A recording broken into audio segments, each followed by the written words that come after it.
everyone, and welcome back to the NAL. Second day of playoffs is here, and with that, we are having three best of threes, where we'll be sending two teams by the end of today to Munich to join the international competition. I'm your host today, Ginny, and I am joined on the analyst area, desk, couch, whatever you want to call it, once again, with Foxay and Lax. Lax looking particularly happy to be here today. Yeah, absolutely. I mean, we get to send two of our best to Munich already to go alongside Team Secret and Falcon. So should be interesting to see who we end up sending. For M80, I mean, they didn't make it last stage, so we'll see if they can make it today. Yeah, big bounce back for M80. But as for all the teams, I mean, whoever is going, I think our top four teams so far that we have playing for the Munich spots, I'd say, best two representatives for sure. The top four all look very stacked. Yeah, and yesterday was already day one of playoffs where we had two best of threes happening. We started things off with SSG against Wildcard, and to be fair, this was such a clean 2-0. I thought Wildcard was going to put up a bit more of a fight. Yeah, it was a very dominant win for SSG. I think they really understood exactly what maps they wanted to bring them to. A couple rounds went here and there, but SSG is a team that loves to warm up, loves to have momentum, and now they got it going into their semifinals game. And then jumping into that Dark Zero versus Shopify match, I mean, it definitely delivered on that first map. Was a good back and forth, but ultimately Shopify does come out on top. But something to take away from this match as a whole is Shopify Rebellion's attacks. They have fixed it through and through, and it's really what shined and carried them through this best of three series and being able to close it out on Cafe very convincingly. Absolutely. With that, the bracket as well is populated. Wildcard and DZ are already dropping into that lower bracket, which means they are one game away from elimination. Personally, not too surprised either, though, considering that both of them literally made it into the playoffs by the skin of their teeth. Yeah, they barely got in, and, they need to be able to prove themselves towards the lower bracket, but we saw SSG stage one go to the lower bracket first, and then they climbed all their way to first place, so anything is possible. But now, SSG, on the other hand, they're in that upper semifinal against M80 today, and they've been looking very good. Yeah, today we have three best of three, so we're going to be starting things off with M80 against SSG. The winner of the games yesterday against M80, who is yet to lose a game. And then we have OXG going up against Shopify, and the winner of both of these matches are going to be playing in that upper final later today, and those will also be the two teams that we're going to be sending to Munich. Yeah, I mean, both games should be very exciting. Like you said, we're sending two of these teams at least to Munich by the end of their matches, but the game I'm looking forward to actually the most has to be that Oxygen versus Shopify Rebellion. One, because of Oxygen, just how well they've improved and being able to claim that spot of just being able to wait for this team. And then for Shopify Rebellion, like I said, now we're actually seeing them find their confidence and find their stride on attacks. And especially in that interview that we heard from Canadian, that should be a very good matchup from the previous time that we saw that 7-5 on Nighthaven. Yeah, but you're going to have to hold your horses a little bit because it's the second game. And we're starting instead with M80 SSG. M80, though, Foxay is a team that is yet to lose a game. They have been completely undefeated. And SSG here, they had the fairy tale run last stage, so one of their fairy tales has had to come to an end. Yeah, I mean, for M80, they didn't play yet. So it puts them in a situation where they have watched SSG, what they have to bring. SSG has that momentum. M80, on the other hand, has always been a team that struggled when it comes to pressure. And now they have the most amount of pressure on their shoulders. So we'll have to see if their new ideology has been able to eliminate that pressure as well. I mean, so far from what we've seen from M80, Lax has been pretty convincing. It's not just the fact that all the strats are working out, but even every single individual player on this roster has had their absolute pop-off game after game. Yeah, we've talked about teams, being the Swiss Army knife, but M80 really does have all the tools in the shed. You have the brainiac brains coming out of the side from Hot and Cold. I mean, just diving into this round 5 of Cloud9 versus M80, you really saw this gym master take be so flawless in their execute and a great understanding from Hot and Cold to realize they did pop the hatch. Let's go for the plant and let's be able to just win this round convincingly and flawlessly getting it done. Then you have to talk about the dynamic trio of Gavinti, Gunner, Diffuser, being able to flex their utility, being able to be an unstoppable force, playing those operators of Grim, Dokkaebi, playing the Nomad, being able to lock down a lot of these areas with Gridlock. And just like I said,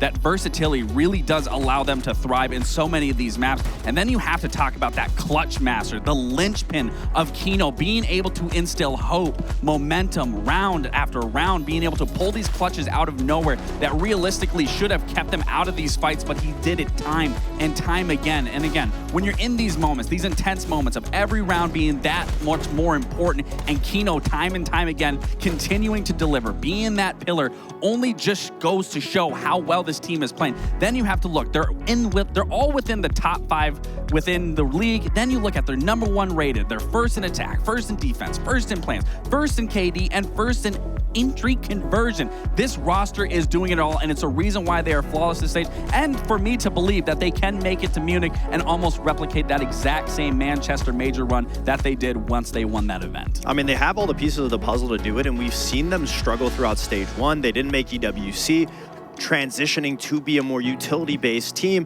And we saw some of the players, even at the start of stage 2, have their own struggles, like Gavin and Gunnar. But with time, they've slowly been able to merge together and eliminate all those issues, and they've been playing phenomenally well. Now, the only factor that they have to go through is that element of pressure, if they've been able to surpass that, break through it. And today will be the question. Yeah, you already touched upon as well the fact that they didn't qualify for EWC last time around when it came to stage 1. That means that currently they're sitting on 0 SI points. Yeah. And you need those SI points if you want to go to SI. So making it here to the Munich major is absolutely crucial. Yeah, I know. That's kind of like how it works. Maybe one day your little brain will wrap around that. But either way, SSG, on the other hand, is a team that has come into the stage a little less explosive. Yeah, a little less, but it's not to raise any red flags. I mean, in stage 1, they finished 3rd, and then they lost their first round, go down to the lower bracket in playoffs, and then they have an unlosable streak to claim first. So now they finished in a similar area. Now is playoffs. They've already started off better by getting a win yesterday against Wildcard, and it puts them in a position where they can easily make Munich today. The biggest question for SSG, the biggest issue, was the maps choices. And now I believe in playoffs, they understand the stylistic map choices that they need to go for. Already against Wildcard, banning Labs, banning Lair, those were the biggest 2 factors of what they would lose to against Wildcard. They correct those mistakes. And then the other biggest issue was the supporting staff. Fultz and J9O were 2 of the lowest rated players on SSG, and it was a very big disparity when it came to the supports on the team versus Ashen and Newer's the entry. Now, from yesterday's matchup, Fultz and J9O were 2 of the best players on the team. They were so pivotal for that win against Wildcard. So not only was the map choices, the structure, and everything going into the match great, but also we have Fultz and J9O following up the entries, being able to be there for the trades, being able to clutch the important rounds when they're put in those 1vx's, those 2vx's. So now seeing these players find success, it looks as well the same way as M80, that the whole team of SSG is understanding and playing well together inside of the server, but also with the map bans in the first place. Yeah, it also feels like M80 has really taken the fact that they didn't go to the international as like fuel to be able to bounce back as harder as they did in stage 1. And I think for them, I guess the fact that they're undefeated maybe gives me a little bit more confidence in their performance today rather than SSG, because yes, SSG did climb through that lower bracket during stage 1 lax, but still like M80 are absolutely undefeated. Oh, they are. And even in their last 2 games, I mean, they had 2 7-0s back to back, one of them being on SSG. So if you're SSG, you can't feel too comfortable going into this matchup. Sure, it was a good game versus Wildcard, but I don't really think they got limit tested. I mean, even you could go back and contribute to that that Skyscraper game. Sure, they went up 5-1, but it's a Skyscraper defense, and that game got really close. It's not like it was a shutout performance on that last map. Whereas again, M80 has gone through their trials. They've gone through their hurdles. They missed an entire event, and then to be able to come through this stage, look this flawless. And we talk about fixing issues, the utility style siege that they have. They've been working on it and perfecting it all the way up until this point. And sure, it is a little bit of a double-edged sword that you do find yourself waiting here, being able to just watch your opponent and not getting that game day rep. But I really don't think M80 needs that game day rep, just given how well they were performing even in the last 2 playdays. Yeah, you're touching up on game day rep specifically, and I do think that's very pivotal when we're looking at the regular stage, because during those times, you only had best of 1. So it was like you show up, you do well, or you don't. There's no way. But now that it's a best of 3, yes, you might not necessarily have that game day rep, but you can play that first map. You can be like, oh, we made a mistake. Oopsies. We'll just go bounce back. Second map, third map. Speaking of maps, I think the map veto as well is going to be such a pivotal point here today, because we saw some great things from SSG yesterday against Wildcard, but is the prep there for them to be able to replicate that against M80? I mean, I think Clubhouse, SSG picking Clubhouse is a good safety net. I mean, we know that M80, we highlighted hot and cold, and his calling abilities on that map. Being able to adapt on it on the fly is very smart. I love that SSG banned Skyscraper. Obviously got 7-0'd by M80 when they played during the regular stage. So already off the bat, going to a very default map for both teams puts them in a situation where regardless win or lose, it's going to be a good testament and a limit test. Like you said, SSG wasn't limit tested in the wildcard game. That will be a good start.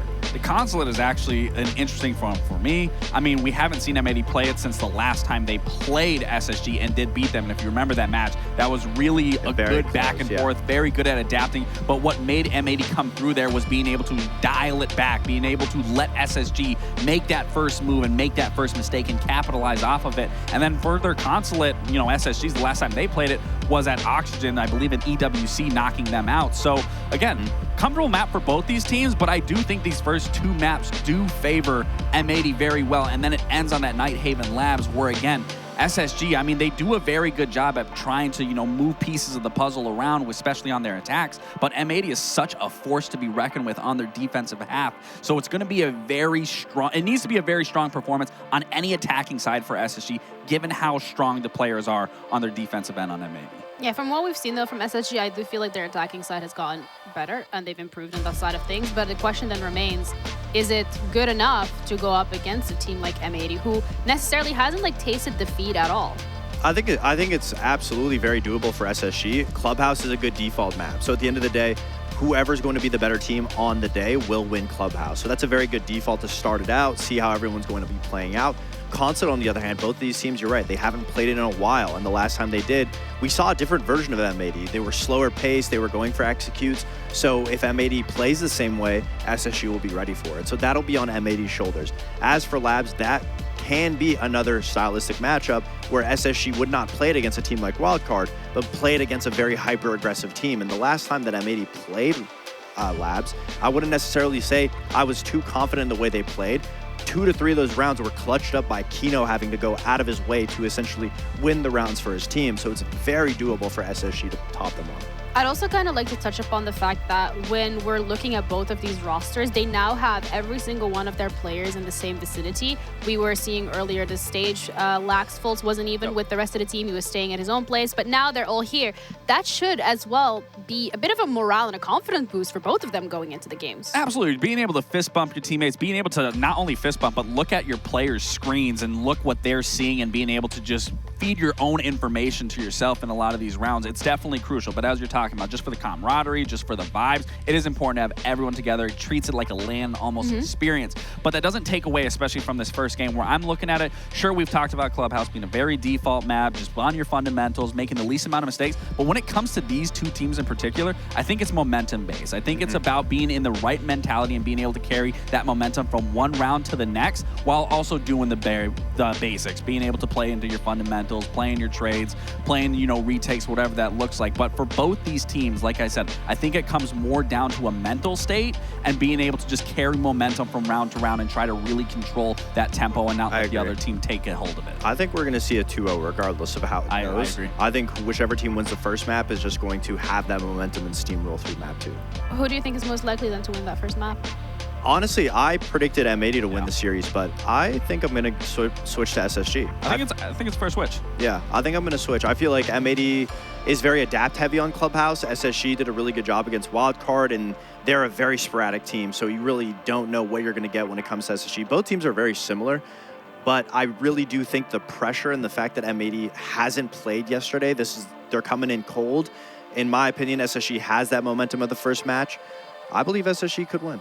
For me, I got to stick with M80 just for the simple fact when you were looking at how SSG just recently played their last matchup against Wildcard and being able to flush out the roamers or understand that the roamers are up top, they can hit a site fast. You're not going to be able to have those same executes and that same plan with M80 because they are so cut and clean in how they want to approach their defenses, being one of the first rated teams on defense. So you're going to really have to dissect your attacks here and pick possibly like the best alternative route, not just going for rushes, because M80 is going to be expecting that and also ready for it just based off the utility that they bring. I mean, this has the potential of being probably the closest but also the most exciting series that we're going to be seeing maybe this whole week, maybe all of playoffs, maybe just today. But either way, we're also ready to head into our first map of this series with Clubhouse, going to be covered by Intero and Jesse. Guys, maybe you can give us a bit of an insight into who you think has the opportunity to win this one.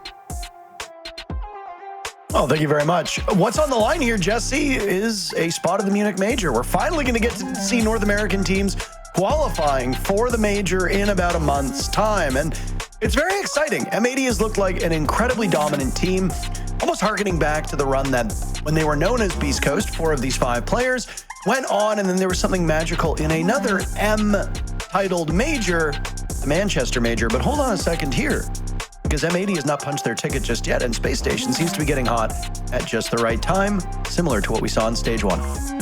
Yeah, Parker, we got 2 teams today who are really hoping to punch their ticket, head out to Germany, go to the Munich Major. A lot of history on both these rosters. You already mentioned that incredible Manchester run that most of these M80 players were on last year.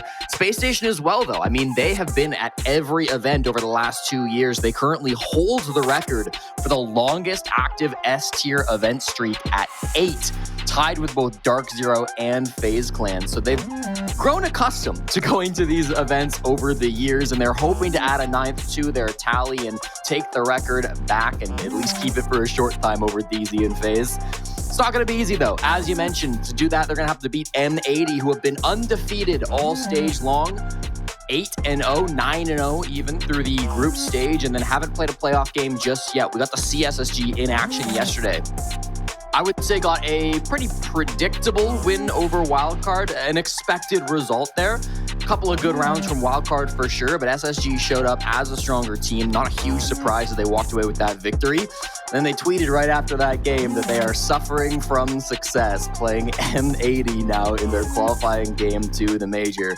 It's not going to be an easy path, I think, for either of these teams. Both of them are looking really sharp right now. I think it's pretty interesting that both of our analysts are expecting a 2-0 in this series. I will say, starting on Clubhouse, you gotta think that that maybe favors SSG. This is their 6th time playing Clubhouse all season long with a 3-2 record, winning both of their games this stage 7-3. M80, meanwhile, started the season 0-2 on this map, but did take down Cloud9 back on September 24th for their first win. Well, just as we're getting every player ready and set in the lobby here, SSG has been a bit of an enigma over the last 2 stages. This is a team that finds their best siege when their backs are against the wall. It was an improbable run through the Stage 1 playoffs that saw them win over Dark Zero. DZ is a far cry from the team they used to be. It seems like both of those 2 teams have been going in different directions. We won't be seeing Dark Zero today. They're waiting on the loser of M80 and Spacestation in this matchup. We'll go down to the lower bracket quarterfinals. Dark Zero was one of the 4 teams that we saw in action yesterday. It wasn't just SSG and Wildcard. DZ and Shopify Rebellion was our final match of the day. SR took that in a bit of a nail-biter, going almost the full distance, which pushes DZ down to the lower bracket. But Jesse, we do tend to see teams go on these miracle runs through the lower bracket. If you're a fan of SSG, you're probably a bit tired of it. So you're hoping that the boys can get it done here today. But they will have their hands full. M80, the best team in the region, 7 regulation wins, 2 overtime wins, undefeated. So yeah, it'll be a tough one. And just while we're looking at all the player cams here, our second match of the day, which will be coming up at the conclusion of this best of 3, because if you haven't tuned in, we are in best of 3 territory now. OXG and Shopify Rebellion will be up later today. You and I will be covering that. And then there is a 3rd match today, if memory serves correctly. Or is it just 2 today? I always forget the schedule. It's 3.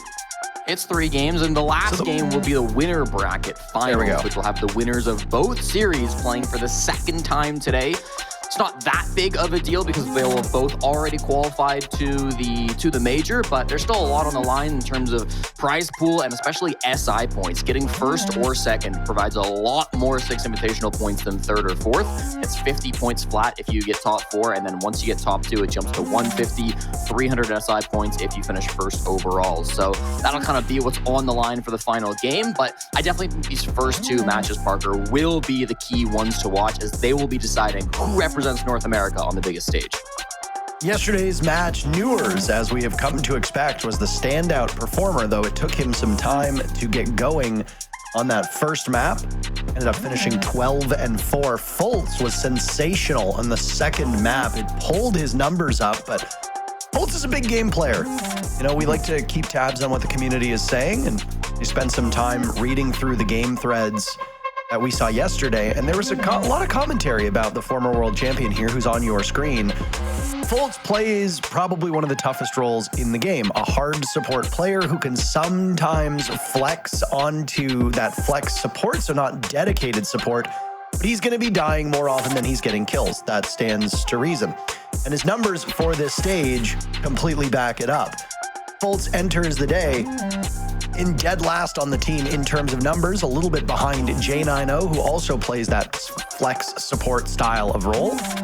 Foltz is not the guy you want to be getting kills. He's going to be calling for the team. He's going to be helping strategically push the team into the building, or if he's defending, make sure that they're dealing with the aggressors as they try to breach into the building. And then Foltz will spend most of it doing utility work, discovery work through the drones, and then if he wants to walk in with the diffuser, he will, and he leads the team with 12 diffuser plants. That means he's got 12 out of 16. J90's got 3 and Benja's got 1. Benja planting seems more like a desperate measure than anything. It appears we've got everybody in the lobby, so we will load on in. The winner of this matchup goes to Munich. M80 have been the most dominant team in North America. They are first on attack, first on defense, but Spacestation seems to be getting better the longer this stage goes on. Who wins? Who takes it? Let's see what map 1 provides for us as we load into Clubhouse. Clubhouse, of course, Spacestation Gaming's pick, and so M80 will choose to start defense for the first half, and we generally see all the bans on this map focus around the walls. You're going to see electricity operators banned out on defense, Kaid, Bandit, and Mira, who's not an electricity operator, but serves the same purpose of keeping the walls closed. And on attack, you typically see the hard breachers get removed, but we start with the Capitao ban, which is going to be more focused towards that Rafters position, which can be so powerful and so tough to clear out without that Capitao. Very good for some basement pushes as well around blue. Interested to see if this gets paired with a Monty, or if they will go with a hard breacher for the second attacker. It will be the Montaigne. So this is going to make taking Rafters just a nightmare. Both of those operators completely focused around taking Rafters. They can be useful in other positions, but without them on the board, if you're defending CCTV cache, as M80 will be through this first round, then getting that top floor control inside Garage is going to be really, really awkward, and it might force Spacestation Gaming to go just for master pushes every single time they find themselves on this bomb site. I am excited to see a consulate. Before we got in and we were talking about maps that would be interesting to witness, we didn't have the map bans ahead of time. Teams don't ban live, just to peel back the curtain a little bit for you. Teams ban in advance with the admins, so we can know the map bans ahead of time, but I choose to stay in the dark because I think the element of surprise can be quite nice. On Clubhouse, during the group stages, it was towards the bottom of pick rates. It did skew towards the attackers. Consulate, our second map, only saw 21 rounds played, the second fewest, only ahead of Chalet, which we did see yesterday in the playoffs, so that will push those numbers up a little bit. Consulate was almost a 50-50 map. 52% of the rounds won by the defenders, 48 won by the attackers. And with only 21 rounds played, not an awful lot for us to go off of here. What on earth? Benjamaster's next to reinforced walls, so I'm very confused as to what happened. He was trying to get open that garage panel, gets down in the process, but diffuser, an early casualty for M80, is unideal. Benjamaster will need to be retrieved. Newers is a little bit scared about that. I don't know if he got shot. Yeah, maybe through the wall, maybe through the drone hole. I honestly, we didn't see it from our vantage point, but that is a bit perplexing. It was Diffuser that got that first down, and he was playing inside a lounge, so must have just been through the soft wall once he saw that can opener being placed down. But you trade out a little bit of damage for a kill. You end up clearing out Diffuser with the midst of that. So I think SSG actually walking away pretty happy with how that has gone down. Walls shouldn't be too big of an issue, only the mute jammers being brought to keep it closed, so that's going to be False opening things up nice and easy. Now you kind of get this problem that I was talking about, Parker. Rafters is a nightmare. I don't see SSG moving towards the master side, so that says to me that they are going to try to clear out this part of the map. The Grim is certainly going to make that a little bit easier. You're going to have active pings, and the Blackbeard from J90 will be attempting to walk in and provide some pressure, but keep your eyes on Gavin. He's going to have a real opportunity to completely just win this round for his team if he can hit some good shots. I mean, they're hounding him, and you said he needs to hit some good shots? Not from the afterlife, he won't. Ratted measure, you've got Hot and Cold ratting upstairs in a very familiar position, and They'll know. They'll hear the logic bomb as the phone rings away, giving away his spot. Maybe they don't actually know because he'll pop up and behead J90, immediately turn towards the door of Rafters and Garage, and now attempt to litter the remaining way to him with goo mines. Just like Azami, Legion gets stronger the longer that this round goes on, and Hot and Cold persevering will allow him to generate more of his gadget and cause greater difficulties for the advance of attackers. It's still really awkward to get this. They're going to try to flash him out, do everything they can. They don't even have smokes on the thermite, so they're using these flashes as much as they can, try to get this pushed up. But without the Blackbeard, you're really just hoping to get something. Cross being watched from Kino, but he does let Newers slip by. And there's Hot and Cold looking to do something, but Newers silences him. A second kill from the star player of Space Station. Gunner and Kino remain on the side of M80 as SSG has a numbers lead by 1. They've got half that panel opened up too. They'll make their job a little bit easier. Fultz using the last exothermic charge to provide clearer passage to the bomb site. And while it goes off, a nitro cell gets tossed, but he dances around it right into the waiting arms of Gunner, who shreds him. Now it's the double SMG-11 combo of M80. These two SAS operators remain. Make that 1. Gunner with 2 kills to his name will need to go for 4 to save the round or just stop Newers from getting that plant down. Newers falls off of the plant, not trusting his teammate. What on earth happened there? Oh no, Parker. He pulls off. He's at about halfway. He's about 2/3 of the way through, and then he pulls off the diffuser as Gunner. He hears Gunner sprinting. He pulls off with, 1 second, it looks like, on the round as he gets off. Benja's well alive. He pulls off with 0.75 seconds. That's a confusing way to lose a round, and maybe showcasing some of the nerves for SSG. Newers had done it all in that round. He grabbed 3 kills. He was the one to take that space inside of Rafters. He should have been the win con. He should have been the guy who won this round for the team, but no reason to get off the kit there. No trust in Benja holding from outside, and that's going to lose him the round one that M80 had no right to win. Yeah, I'm a little bit confused by that, if I'm being honest with you. You have to trust your teammate a little bit better. You have to have faith in them. And yes, obviously, Newers and Benja were both on 1 HP, and yes, Gunner did have a shotgun. Even if you completely lack eyesight and completely lack wrists, you can likely hit them with the SAS shotgun and kill them at that point. But if you pull off kit, you're going to lose either way, so why not try to stick it and hope for the best? What does it matter?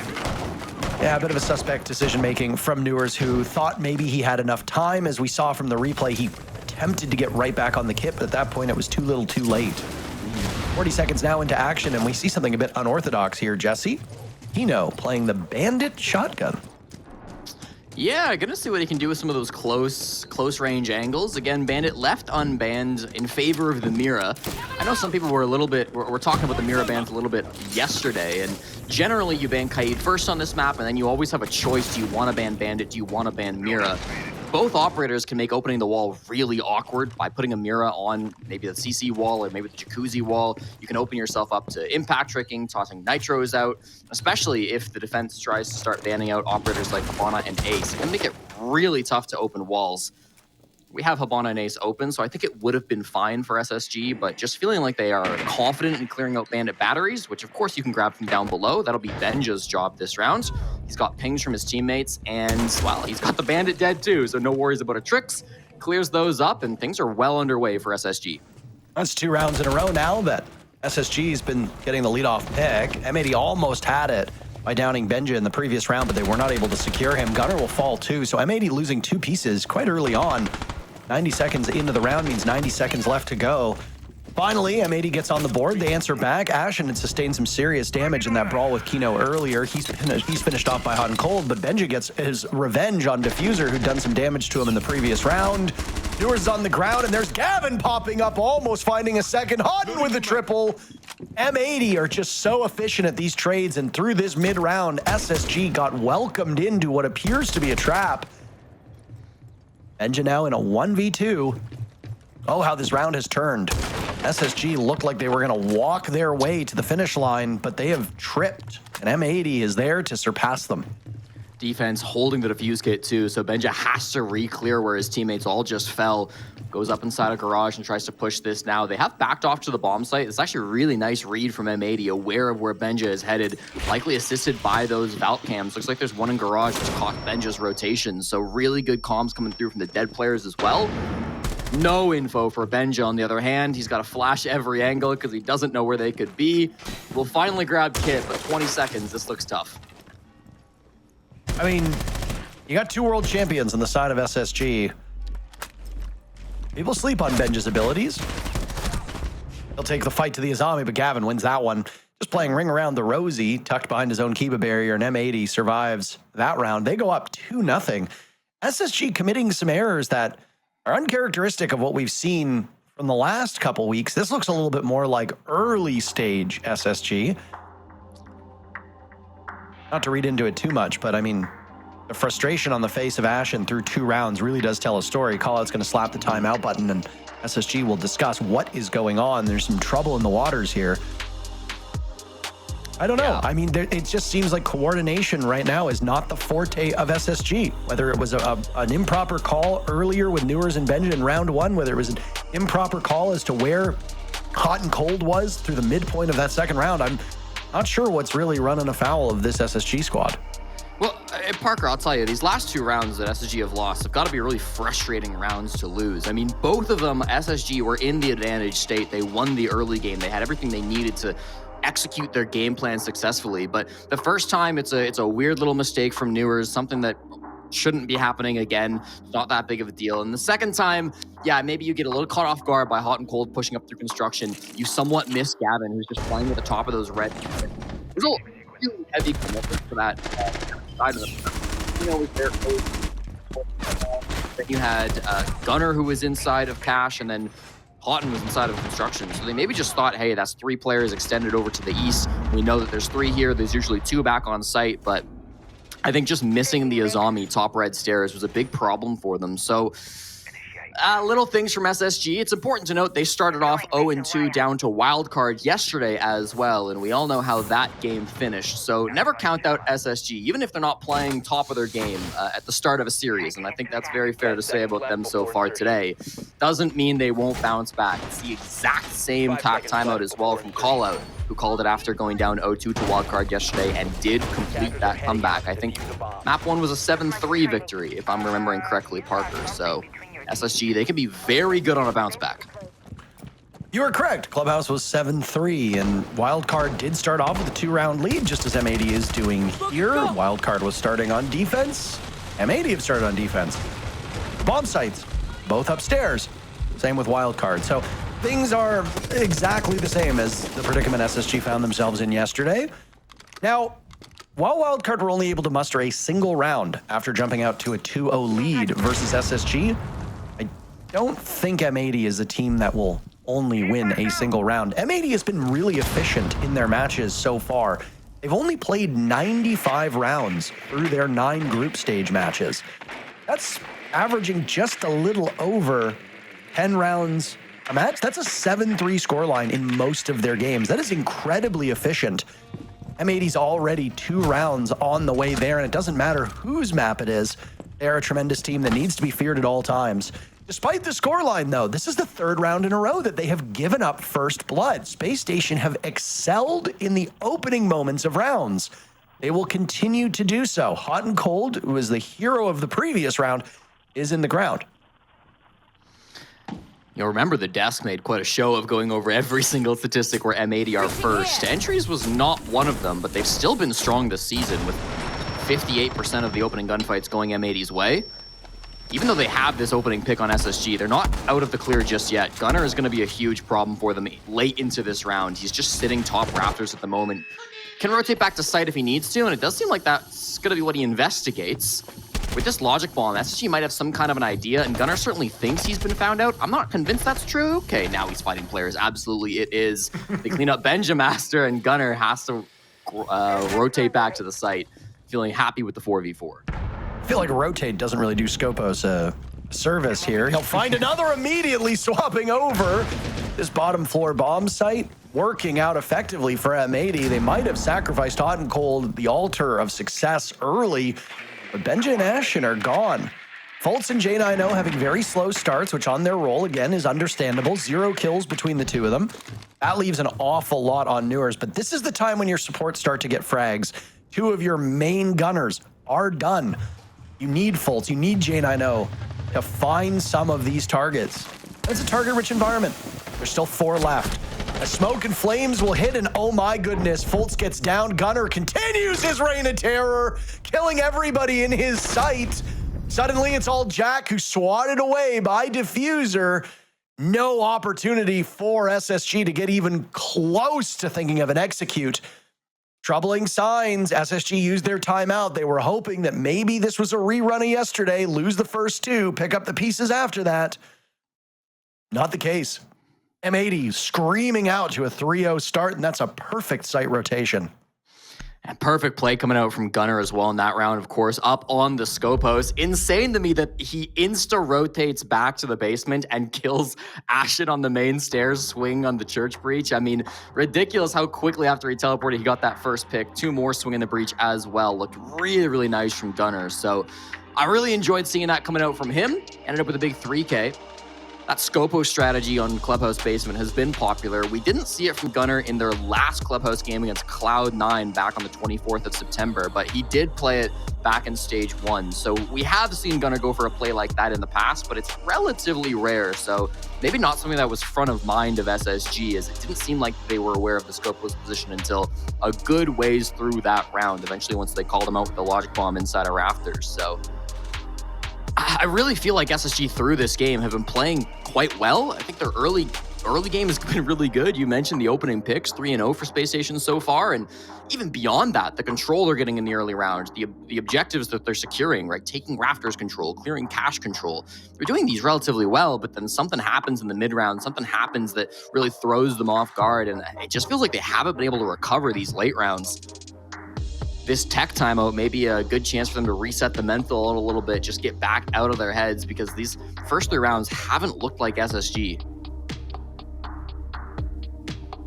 While we were doing some stats before the game today, I wanted to talk about efficiency regarding these teams. I already referenced that of the winning teams, M80 has been the most efficient. Only played 95 rounds across those 9 group stage games. I have to add that caveat because there are 2 teams that are technically more efficient than them, but that's Cruelty and Standby. And they've only been efficient in the sense that they've played fewer rounds, but they haven't seen any success for it. So it has to obviously be winning rounds. OXG's also been tremendously efficient themselves, sitting at 99 rounds.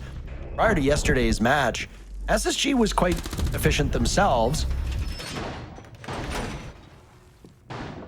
86 rounds played by SSG prior to us getting into this series. But I will caution that and again say that SSG came in 4th place. You know, the 5 regulation wins, 4 regulation losses. The fact that M80 has won so few rounds without losing is what's really most impressive. So right now, they're not playing on familiar territory, and yet they are dominating a team that chose this map, that knows this map, that is comfortable on this map. And the thing with SSG is that they've improved. They've made strides. I still think there's improvement that's being made here, but it's very easy to look at this match and see what M80 is doing to them and say, oh, well, look, you know, SSG's fallen back on old habits. No. It's that M80 is this good. It's making SSG look like they've made very little progress. And this has been a recurring theme. Every team that's played M80 so far this stage has taken a step back because M80 is so good at suppressing what you are good at. And I mean, SSG is going to have to deal with it, or else they go down to the lower bracket and M80 clinches a spot at the Munich Major and moves on. Oh, this is smart with the mute jammers. They've backed them up, so you can't actually get them with EMPs. You might have an angle on them, but they're going to be really tough. Does mean that you can open the top for free, which might be able to get you an angle on those EMPs just on rappel or something. Not EMPs, jammers, I should say. But definitely an interesting little setup from M80. We'll see if Spacestation can open the wall. They're, of course, using that tech with the Habana, where you open the very top, very bottom of the wall, and then it becomes fully soft for your teammates to open up. Definitely not the easiest tech, so if Faults was able to pull that off, then it's something that newer players, like, for instance, JJ Blast, could try to copy and replicate in his games.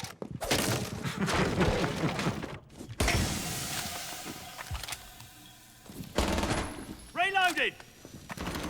At some point, it begins to be a critical round here for Spacestation, and you know, the term that we like to trot out is a failure to launch.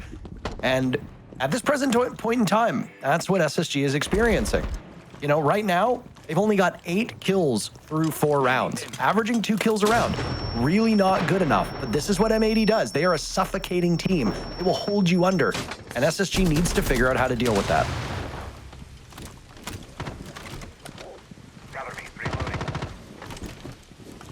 Starting to get the rafters now. This barrage bomb, it's going to be, again, the key focal point of the push. Gavin died real early in this one, so it gets a little bit easier for Spacestation now. No hot and cold rat spot this time, thinking it's not going to work twice, so good control from Spacestation. J9 in the bomb site, hoping to be able to convert with the last 35 seconds. Trying to get the feed working here because it is completely dead. Can hear things. I mean, Blackbeard is in the midst of the site, up. by the way. He's down by the gas. Newers is down as well. Right now, M80 holding the line, Jesse, and it's just SSG falling by the wayside. M80 having their way by them. Ashen is all on his lonesome. M80 has really not suffered very much. Their ability to open up that first panel. Oh, it's thwarted. Great plays by the mute jammer. Ashen, a desperate attempt, but it'll be M80 taking the round. 4-0 for M80. Nothing is slowing them down at this point. And part of that is kind of that they've been able to slow down SSG, right? I mean, that push ended up coming in pretty late from Spacestation. Maybe it was a clean clear of rafters. Maybe they killed Gavin without losing anything. But beyond that, it took them so much time. It took so much time off the clock that by the time they went to go for a plant, they had Kino shooting at them from inside of cache. They had Toxic Babes, which were completely stalling things out. There's another big round from Gunner, who I believe is setting himself up to be 7-1 now after a big round there coming through for M80. So a huge match coming out from Gunner. Obviously an extremely experienced player on M80. He's looking to attend his 5th major here against Spacestation Gaming. And anytime Gunner has gone to a major, it's been pretty good. He got top 4 when he went to Jönköping. He got top 4 when he went to Copenhagen. He was the major champion when he went to Manchester. And when he went to Atlanta, he lost to Turdstad. So not so great, I guess, on that last one. But 75% is not bad, Parker. No, not at all. This is with Gunner being a player who gets very streaky. Gunner has great games, Gunner has quite bad games. So the fact that he's rising to the occasion, the fact that he and Hot and Cold combined doing about the same numbers as SSG through 4 rounds, that's pretty good. You need your stars to show up, and that's exactly what has happened here with Gunner, who, by the way, doesn't even enter the day as the best player on this team. He does have the most kills through the group stages. So through stage 2, Gunner has the most kills on his team. He's 5 ahead of Hot and Cold for first overall. He does have the best KD, but his ranking, his rating, his EPS puts him middle of the pack. So in terms of fragging, he's getting the job done, but he's also dying more than everybody on the team too. So a real feast or famine in his role. You're going to be getting a lot of kills. You're also going to be dying a lot. SSG is continuing to topple these roamers on M80. First bloods galore, and yet they've been unsuccessful in every attempt to convert that. It's these late rounds, but they're really getting away from SSG. It's one of the things that M80 do best is their recovery. They've got a 55% win rate when they don't get the opening pick, which the average league-wide is about 1 in 3. So over 50% is kind of ridiculous. You're going to build up stats like that when you go undefeated in the group stage, of course, but even still, it doesn't matter if they're playing Team Cruelty or SSG, it looks just as easy for M80. 2 more defenses to try to lock down the flawless half. Benja taking good control down below. I think he's been really effective in this position, probably one of the brightest spots on SSG so far. But it's been a couple of rounds since he's had that big impact.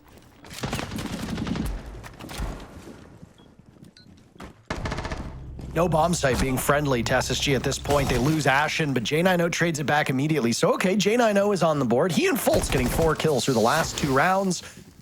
Diffuser just narrowly evading the sight of J90 as Benja gets 1, but Diffuser trades it right back. M80 in a bit of a unique spot. They're trailing in numbers with under a minute to go. So SSG have been in this position before. They have failed to capitalize, but they won't fail this time. Newers comes through and sweeps through the final 2 players on M80. Spacestation get on the board with a win in the 5th round. Never too late to start a comeback. Not much joy on the side of SSG. There hasn't been a lot for them to be happy about in this performance, but the tides can turn when the side swap comes in. It's mostly about trying to cauterize the wound and stop the bleeding as much as humanly possible. Pretty good, though, by SSG. They got that first pick. They swept through. They were much quicker through the mid-round. I don't know if M80 were expecting such aggression, but could not handle the Gunners, and SSG gets 1 on the board. Yeah, it was a big round from J90, honestly, getting that opening pick on a Gunner and then expecting that push-up from Hot and Cold. That was what really screwed them back in round 2 when they had a seemingly successful cash clear and then Hot and Cold pushes up through construction and ends their day effectively. He tried to do that same thing, but was a beauty shot from J90 to shut down that same aggression. So SSG, if nothing else, seemingly are learning from those last rounds, learning from their past mistakes. They weren't able to make that recovery happen on CCTV Cash, but they bounce back now, Gym Bedroom, and hoping to bounce back on the basement as well.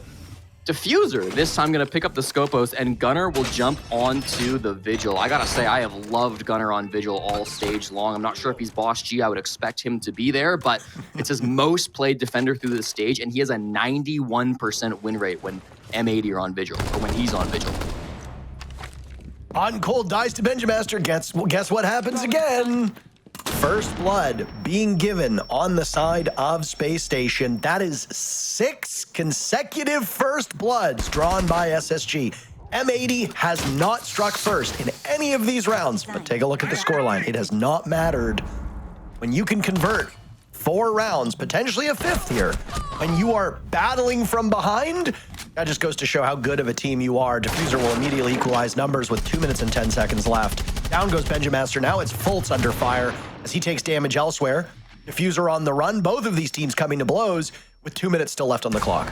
Can they get back? Obviously, Diffuser can't playing on the Scopos. He just teleports through, and looks like Gunner has found his way through main stairs. So the Roamers successful in their retreat back towards the bomb site. Gunner's position will be a little bit harder to identify as he is playing on this Vigil, of course. They'll know he's around main stairs, but can't be certain. Now they know. Flash him blind, and he's got to retreat back down to the bottom floor. No footholds made, no sight lines through the first floor just yet, so no real risk, but even still, he's done a great job wasting time, putting that fear into the hearts of SSG. They've got 90 seconds now to try to convert. Moto was given up for free. They left it soft and impacted it open halfway through the round, so Ashen drops relatively quickly, but with this barricade, they're going to know that he's in this position, and they shouldn't give him any free picks. Oh, we have a second here before the fighting ensues. A fun little quirk of this match. The opening deaths on the side of M80, the first 5 were all different players. Diffuser round 1, Kino round 2, Hot in round 3, Gavin round 4, Gunner round 5. So, doesn't matter if you're a support player, doesn't matter if you're a fragger, a roamer, a lurker, doesn't matter any of these things. You can die first if you're on M80 and then still win the round. Everybody finding themselves in harm's way. Rubber meets the road for SSG. Final attempt on attack, and they are losing out on time. M80 coming alive. The last 2 players of SSG sequestered inside a Moto. Now there's one that remains. It was Fultz on the blitz earlier, and Kino with a nice jiggle peek. My goodness. Shreds through him. A 5-1 first half as defenders on Clubhouse. Not a huge sample size, but this map has been more friendly to the attackers in North America than we have seen before. M80 blissfully unaware of that stat. They will move to the second half now up 5-1, looking to cruise through Clubhouse. Honestly, just such a good basement defense from M80 too. Usually on that bomb site, you've got to kind of choose, right? Are we going to commit heavily to the roam, or are we going to commit heavily to util and site to try to anchor? M80 kind of got both in that round, where they had a very heavy roam game, of course, with both the Vigil and the Scopos top floor. But when it got to the site, when we got to those final 45 seconds, SSG were still facing a mountain of utility, Goyo canisters, Kiba barriers, even just the soft barricade on the Moto door, causing some problems for them. So I think it's a really nice setup from M80. It helps catapult them now up to a 5-1 half. This is going to be a mountain to come back from. Very similar operator bands coming through. You do see Kaid and Bandit instead of Kaid and Mira, so we'll get to see if there will be any of those Mira tricks that some teams do fear on a map like this. And Capitao taking over the second time, so Raptor's still going to be a focus, but paired off with the Thermite, who ended up being the third band from M80. With SSG going to defense, this should be a much stronger side for them. Again, they've played this map twice so far in Stage 2, and they have an 88% win rate on their defensive side. So they've historically been a great defensive Clubhouse team. M80 have also historically been a great attacking Clubhouse team, 83% through their one game that they played against Cloud9 back in the group stage. So both teams should be relatively proficient on this side. SSG are really going to need to try to roll with the momentum. By far, the biggest problem for M80 in Stage 1 was their mental game. In the upper semifinals, they lost 8-7, 8-7 in this exact same game against different opponents. They choked out their chance at going to the major. SSG need to rely on that happening again. They need to try to force that by winning these early couple rounds. Timeout's already been taken by Space Station, so there is no parachute underneath their seats. They will be in free fall if things continue to go as poorly for them as they have. The numbers actually don't look terrible for Space Station. They've just struggled to close out all of these rounds. Yep. Only being able to convert a single opening pick, being able to leverage those opening picks to get high impact frags. It's not just that they're getting opening picks. They're taking down some really good operators. But M80 are just a tricky team to beat. There's a reason why M80 has yet to drop a map this stage. And they're going to hit the bomb site very quickly. Diffuser slaughtering J90. Fultz trades it right back off the shield, looking for Gavin, but misses all of his shots. Gavin now with another on Anuar's long range. Getting shot at from Church. Knows where the last two players on SSG are. But hey, guess what? It's all a smokescreen. Diffuser gets the plant down, and it's Ashen in a 1v3. Things not getting any better for Space Station, but one of those three now taken out. Ashen waits out the final EE1D charge from the Lion, works his way over towards the B-bomb site. M80 has time to drone, and they are far enough away from this defuse kit that Ashen has a mighty task ahead of him. They will play keep away. One now on the main floor, the other running upstairs out of Dirt Tunnel. M80 getting closer to the defuse kit. Now Ashen will hop on it, and nade will go down. It flushes the mute out of his position. He'll attempt another time, but he's living on borrowed time. Hot and Cold seals the deal in that round. A quick one. M80 are eyeing Consulate, already drawing up the battle plans as they stand one round away from taking Clubhouse. And a reminder, this is SSG's pick, so a domination from M80 definitely seems like our analyst desk may have been right on the money, thinking that we're headed towards a 2-0. I won't get too ahead of myself. That was a beautiful round, though, from M80. They notice that there's 3 SSG players roaming, so when you see that, why not go for a little rush? Often the rush will come straight through blue, right? If you see a lot of players on the roam game, blue is generally the easiest place to get a rush going. You can sometimes get through oil pits, and then there's often nobody on those secret stairs if there's, say, 2 players on the top floor. So you can get in quite easily that direction. But they go for a rush kitchen hatch instead, which is going to be a little bit more risky if there are some of those holes up inside of logistics, for example. But doesn't get punished. They go for the drop. It's really good play from both entry players on M80, Gavin and Diffuser. They weren't playing together. Gavin did actually go blue side, and he got the majority of those kills. But Diffuser, despite not fragging out to the very end, in fact, not even getting a kill that round, was able to pick up the defuse kit after his shield player died, committed to the plant, I think at really good timing once he realized the basement was safe, and then had that really smart nade in the post plant too. So maybe not getting a ton of stats in that round, but I thought had a big impact for the team. I suppose did get that opening pick, dropping the hatch onto J9 as well. So really well played by M80.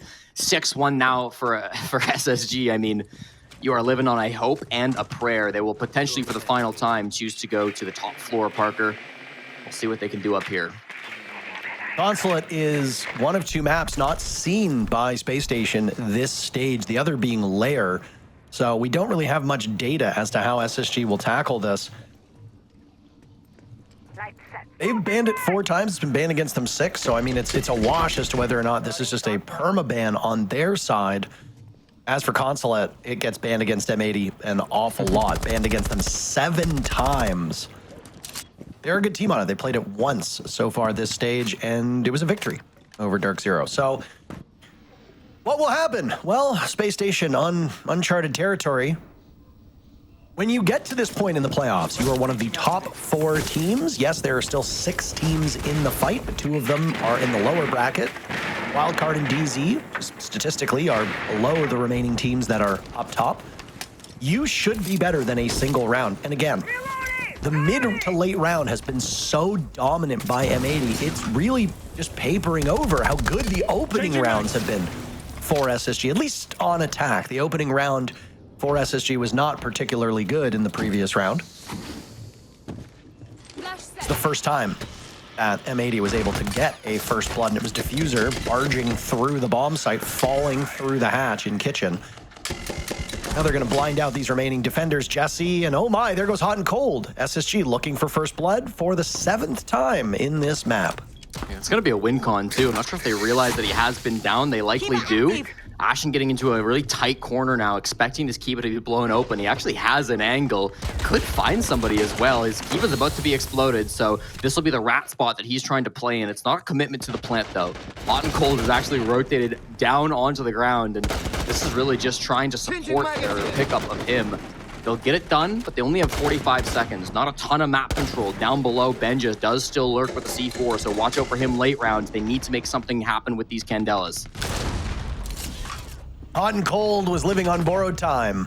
Down goes Kino as well. SSG finding their stride in this round. Slowing down this entry point for M80. Gavin will go 2. SSG doesn't just win a flawless round, but a flawless round. Not a single point of damage done to Space Station that round. By my eyes, unless something happened in the very final second and I just missed it, every single member of SSG looks like they left that round with the same HP they spawned in with. Again, you can't really be too animated and happy about the results. But as we say, as the desk says, every comeback starts with a single round. The defenders have had their way with this map. Rather, M80 defending have had their way with this map. SSG are hopeful that that's a trend line and that it continues because it will give them a greater advantage as we move on. And note, there we go. Everybody did survive with full HP, so my thought was correct. SSG holding on for dear life, though, Jesse. Things are mighty tough on the side of the astronauts. I do want to say, though, I think it's good to see them getting active in these rounds. You know, you're down 6-1. You can't sit back and be too afraid to play on your defense. You've got to get a little bit aggressive. It's what SSG are known for. It's their play style that they're famous for. Getting aggressive, getting active on the defense, taking the fight to the attackers. I think it's something they did really well against Wildcard yesterday, and it's something that we have to see from them here against M80. They did that in the last game, downing Hot and Cold through the windows, tossing the Nitro Cell up through the gym hatch to get the opening pick. It was SSG taking a lot of that initiative, even if they weren't maybe holding so much map control. They weren't committing that heavily to attach extension, for example. I'm gonna keep things interesting with a Miro window from rafters into CC. I've seen this a few times, Parker. This is not new tech, but it's certainly not a common strategy. Means that you're gonna have an angle if you're playing inside of rafters, but also means that that's not soft. It's gonna be a little bit more difficult for the attacking teams if they get this to make a push through and try to get into the bomb site. Do or die for SSG for the next 4 rounds. A 7-1 would have been devastating. A 7-2 isn't much better. So if you're SSG, just for mental health's sake, you got to close this gap as best as you can. I mean, we're at the point now where an SSG victory seems about as likely as you or I ever going pro. But crazy things have happened. We've seen comebacks, but against a team like M80, they've yet to drop a map this entire stage. Are we about to see SSG put 5 rounds in a row to go to overtime and then potentially 2, maybe 3 rounds in OT to pull out a victory against a squad that's only gone to overtime twice and never lost this stage? Be one hell of a story. especially setting us up for that second map, a map that M80 are quite proficient on. M80 still has their timeout as well. SSG used it after the second round. So there is a saving grace here, but Ashen gets caught between a rock and a hard place inside the lounge, relaxing, and Diffuser will take advantage of that. M80 with an early pick. It took a long time, though, and there's still 2 guys in Rafters you've got to clear out without a Capitao. This is not a free round by any means just because you got the opening pick.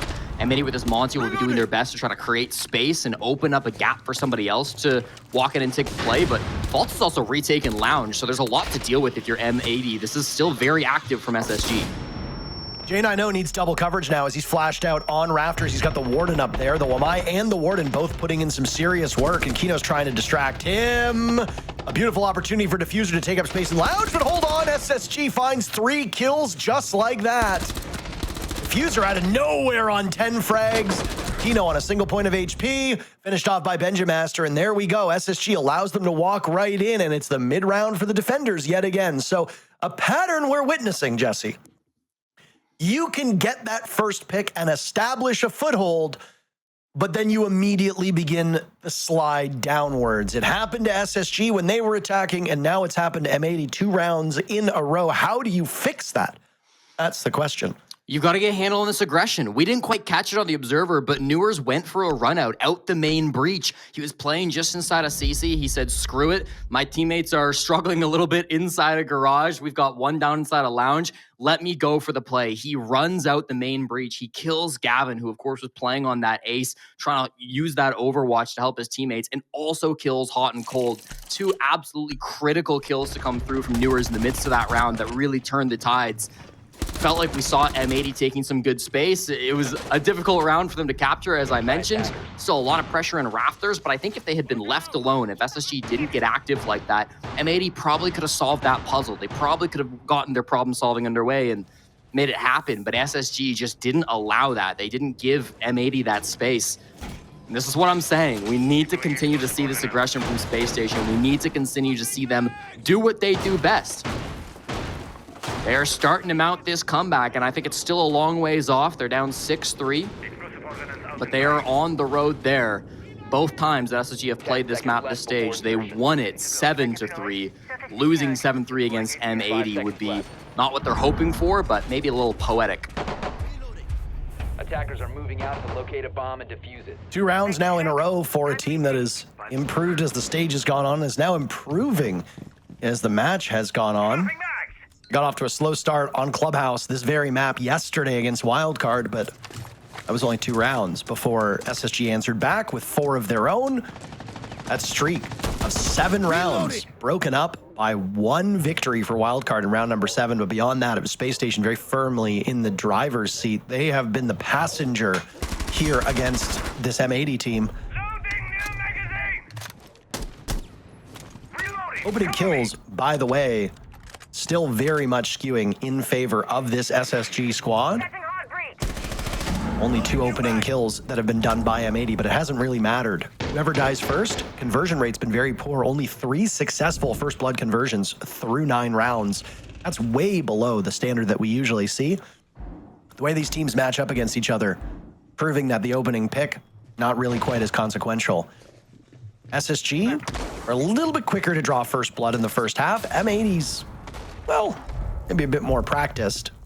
Gunner goes for a dive as Benjamaster throws out a Nitro cell, and SSG once again draws first blood. It was a Nitro opening pick from Benja that started this comeback, Parker, back when they won on Gym and Bedroom. Hoping to continue that trend now as these Nitros have been so deadly in the hands of the Dane. 1 player down. They'll still have good soft breach in the pocket of Gavin, who can use that secondary shotgun to try to do some work, and Diffuser as well, who will get to work on the floorboards now. So not the end of the world to lose your buck, but it never feels great going down in the man count early. SSG still very safe inside the bomb site. It's a 5-man anchor, nothing too aggressive. So getting these walls open is going to be critical. Only 6x Kairos being held by Hot and Cold, so he can only really make 1 window, plus the can opener from Diffuser, but I'm not sure if he'll have the opportunity to use that. It's a little risky, and they still need the kitchen hatch as well, which is going to be the next focus. So we'll see how it goes for M80. Not the most entry points right now into sight, but at least they trade back a kill.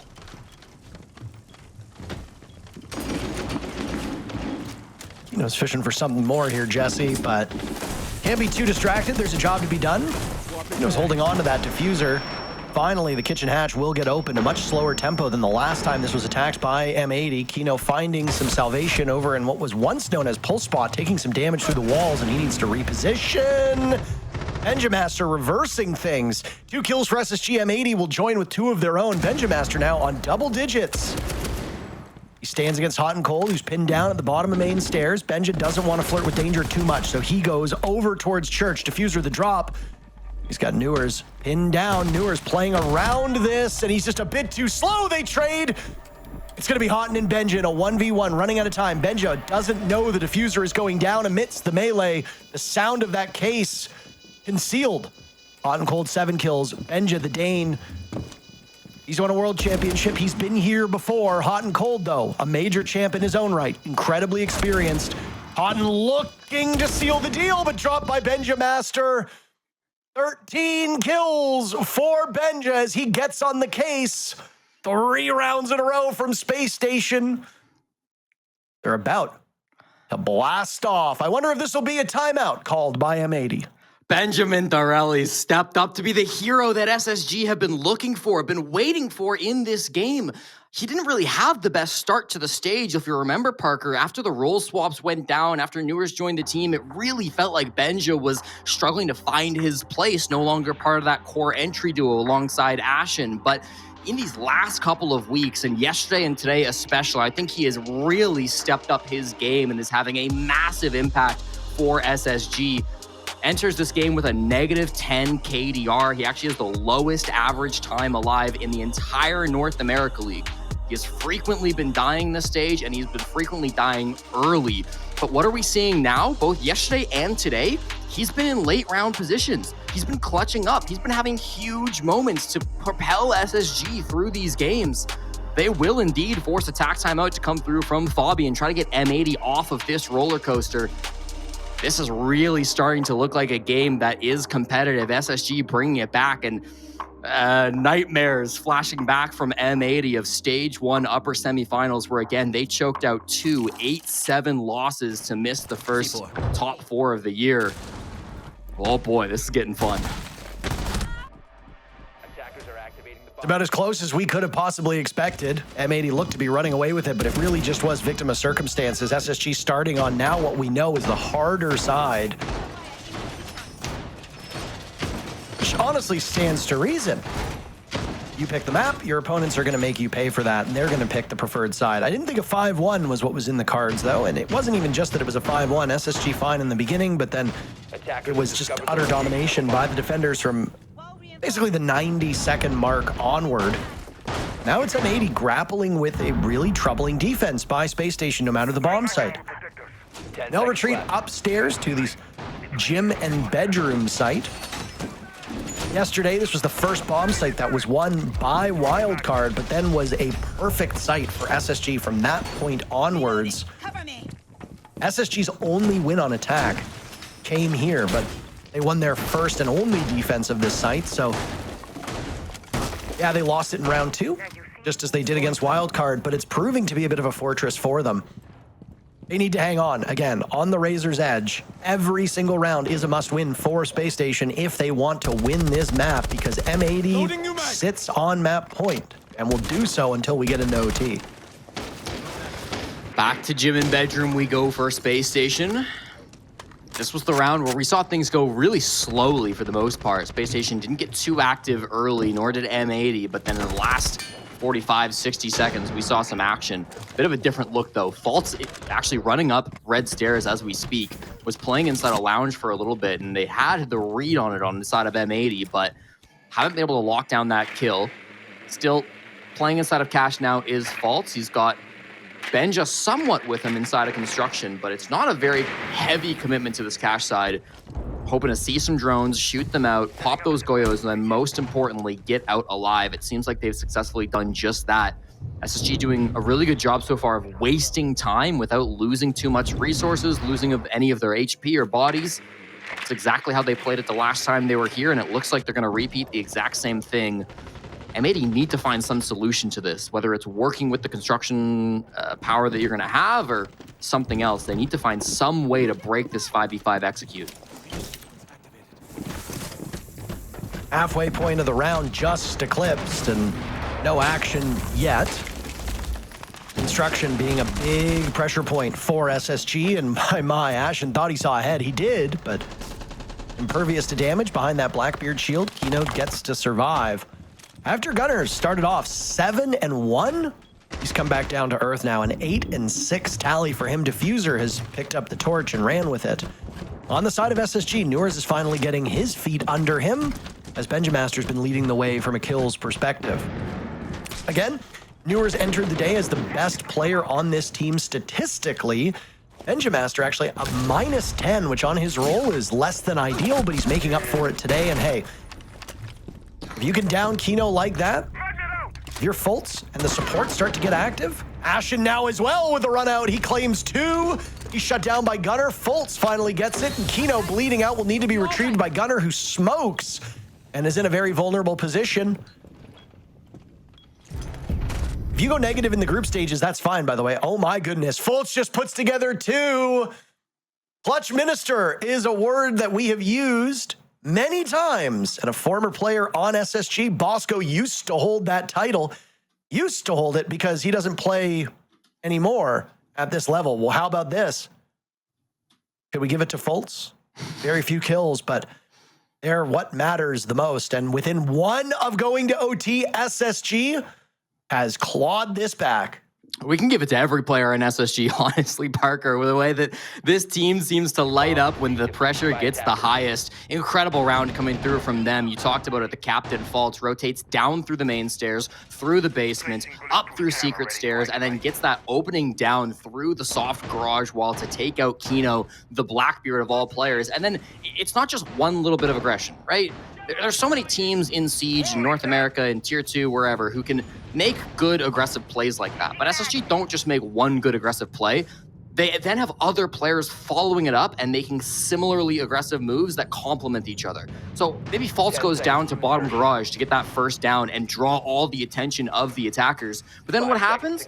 Well, right after that, we see Ashen jump out the gym window, get 2 more kills. At the same time, then there's an attacker going to clear out Fultz. He gets his 2nd kill on the round, and it's just a nightmare for M80. You never know what to expect with this team. It feels like they're always going to find some gap in what you're not ready for, what you're not watching out for, what you're not expecting. And if they're constantly able to find that gap and hit it over and over again, I mean, it's a nightmare to play against. M80 can't do anything if they can't read what SSG are trying to do.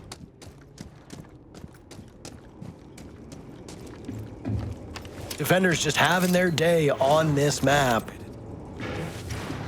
Neither team able to muster more than a single victory on attack. M80 will have to bump that number up by 1 or else we go to OT. And what could have been a quick 2-0, it was, as was theorized by the desk and certainly seemed like it was going to come to fruition when it was 6-1 for M80. Well, will become a dogfight in overtime. 3 rounds to determine who wins, and what was M80's will have slipped through their fingers. M80's been a bit slower than SSG in terms of timing on these attacks. They'll find themselves coming to blows pretty quickly.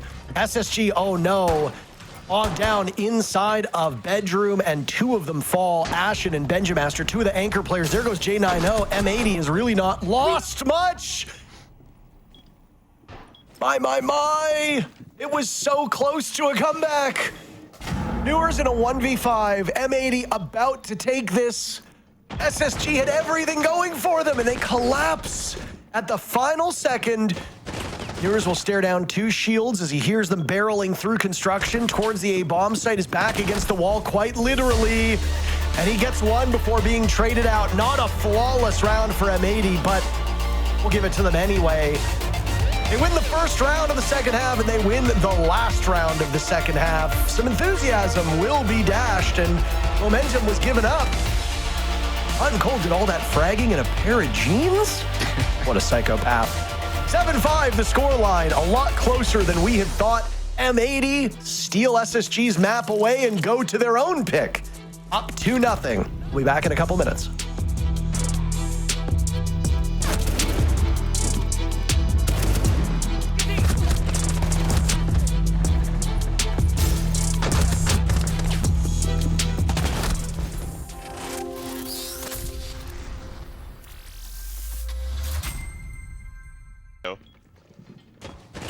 I don't see him. I'm gonna Maybe go. close to I'm him. going Here's touch side. his Hold on. Tuck. Play kill. Find it. Nice! Let's go, boys. Good map, good job. Fucking go. We gave him a little blue ball. Good job. From a 6-1 to a 7-5, a close affair at the end of the day, but M80 are yet to lose a map so far here at the NAL. That was really great from them, all in all. I mean, they did lose it a little bit at some point, but they managed to bring it back. Yeah, I mean, they looked really good at the start. I will say, it feels unfortunate for SSG with how close they brought it back, because those first 3 rounds easily could have been in SSG's favor, but M80 was able to just close it out. I mean, they played very confidently. They were able to clutch out a lot of these rounds and bring it back, despite them feeling like they didn't have control of the map or control of the rounds. They just individually were able to get so many multi-kills and bring rounds back. I mean, even for the simple fact, you know, we talk about opening engagements, and Jesse highlighted that M80 certainly is not a team that was first in terms of being able to get those opening kills. Oh, yeah. But losing 3 out of the 12 opening engagements and still being able to win those rounds every single time for throughout the majority of it. 3 of those. I mean, getting 50, what? I think Jesse said like 51% they can be able to win those rounds when they lose the man advantage. I mean, it clearly spoke true into this matchup, which then goes back to SSG of just being able to tighten up, just being able to play a better trade game once it gets to the late round. We possibly see SSG walk away with this game, which is, I think, a fair point with you going and choosing them for this matchup. I don't think either of us, when we said this was going to be a 2-0, it was going to be a clean sweep. I believe we think it's going to be a close game overall, but it's these small, minute details that if either one of these teams is just taking advantage of, they're going to be the ones walking away with. Yeah, I think round number 1 as well is a really good highlight in terms of some of the mistakes that we were seeing out of the side of SSG and how those were capitalized off of by M80. Yeah, and this is definitely going to be a situation for Fultz that he's going to beat himself up over. I mean, this was a round that could have went in their favor. I do understand getting off, but just even trying to stick it out, the player coming up, trying to go for that coverage, it's just unfortunate that no one was there in time to be able to recover, and then the round just falls apart from here when it falls into this 2v1 and not trusting the crossfire here and hopping off. I mean, it's definitely unfortunate, but these are the small mistakes that I talk about in a map like Clubhouse. These things start to manifest and they build upon. Hey, I will say, that was a really good play with the C4, the coordination from M80 to throw the C4, and then Smoke just peeks up from top red, just in case someone were to run like that. Really well played, but that being said, I mean, you should never be getting off of the diffuser in that situation, especially in a 2v1. The first guy makes sense. Second guy doesn't make sense. It is what it is. Sometimes that's just how the cookie crumbles. But again, this is a best of 3. So they have that opportunity to kind of like look at this and go, okay, well, Clubhouse didn't go our way. That's done and dusted. Let's jump into Consulate, because they need to kind of like mentally reset here. Both of you said this was going to be a 2-0, regardless of whoever wins that map 1. But considering how close it was, there is a world for SSG to come back on Consulate. Of course. I mean, SSG can easily bring it back on Consulate, get the second map. I mean, arguably, they should have won Clubhouse. I mean, at the end of the day, they're dominating in the opening kills. Out of all of those rounds, I think M80 only got 3 of the opening kills. So that being said, SSG is really doing well at getting that first pick. They just need to make sure that they're tightening up in the later half, not overextending, not giving those free bodies away. But when we talk about their supportive staff that you were highlighting going into this matchup of J90, of Fultz, they're the least performing players on SSG right now. And that's on a map like Clubhouse where support players really should thrive, especially on a defensive side. Now you find yourself here on Consulate, being able to defend, being able to be more comfortable. But again, this is where we saw these two duke it out last stage. And it really came down to who was controlling whose aggression better. And that's where M80 pivoted in the late round of understanding, you know what, SSG, we're going to let you play over aggressive. We're going to take advantage of it. We're going to keep the man advantage going in our favor. And I talked about in this matchup in particular, it comes down to the fundamentals and the mentality and just being able to keep that momentum. Now M80 has that momentum and shut down that hope of SSG being able to bring that game back, even pushing it into an OT. Either way, a spot for Munich is on the line here. If M80 wins this, they're going straight through. For SSG, they are looking to hold on to fight another day. There's a lower bracket that they can be knocked into, but there is the hope of making this to the third mapper. But does SSG have what it takes to push M80 to that third one? We're finding out as we're going over to Consulate with Intero and Jesse. Well, a map that we don't know what SSG looks like on, at least through this stage, versus a map that we know M80 is very good on. And while M80 is going to enter it up 1-0. Are these troubling signs for Space Station? Are you ready to write them off? Or is there some secret sauce that SSG can find to make this not just competitive, but maybe an unexpected victory, Jesse? Parker, I'm never going to write off a team before they play their game, okay? I'm very open-minded to what SSG will bring in. But I think there's a very strong argument to be made that M80 are the best Consulate team in the world. They are currently on an 11-game win streak on Consulate, including a 4-0 record with this particular roster. The last time M80 lost a map on Consulate was the Atlanta Major, which was a few years ago at this point. So there's no doubt in anyone's mind that this is M80's best map. They are maybe the best team on this map in the entire world, and SSG have a tall task ahead of them. For their records, I mean, you said it, they haven't played it all stage long. They played it a few times this season, back in previous stages. They have a 1-3 record, so not great. They did win their most recent game. That was at the Esports World Cup, taking out Oxygen 7-4, but I mean, pretty much nothing compared to the record that M80 is showing. The one silver lining for Spacestation, the only real good thing I can say coming into this game, is that they're starting on the defensive side. And this map has been incredibly defender-sided. Even M80, and the one time that they played this game, this stage, they were not able to get a positive attacking win rate. They went 2-3 on their attacks. So there should be an opportunity here for Spacestation to start off strong early. If they can get a couple of these round wins, maybe with some of that signature aggressive play we saw working for them on Clubhouse, and they've got a chance.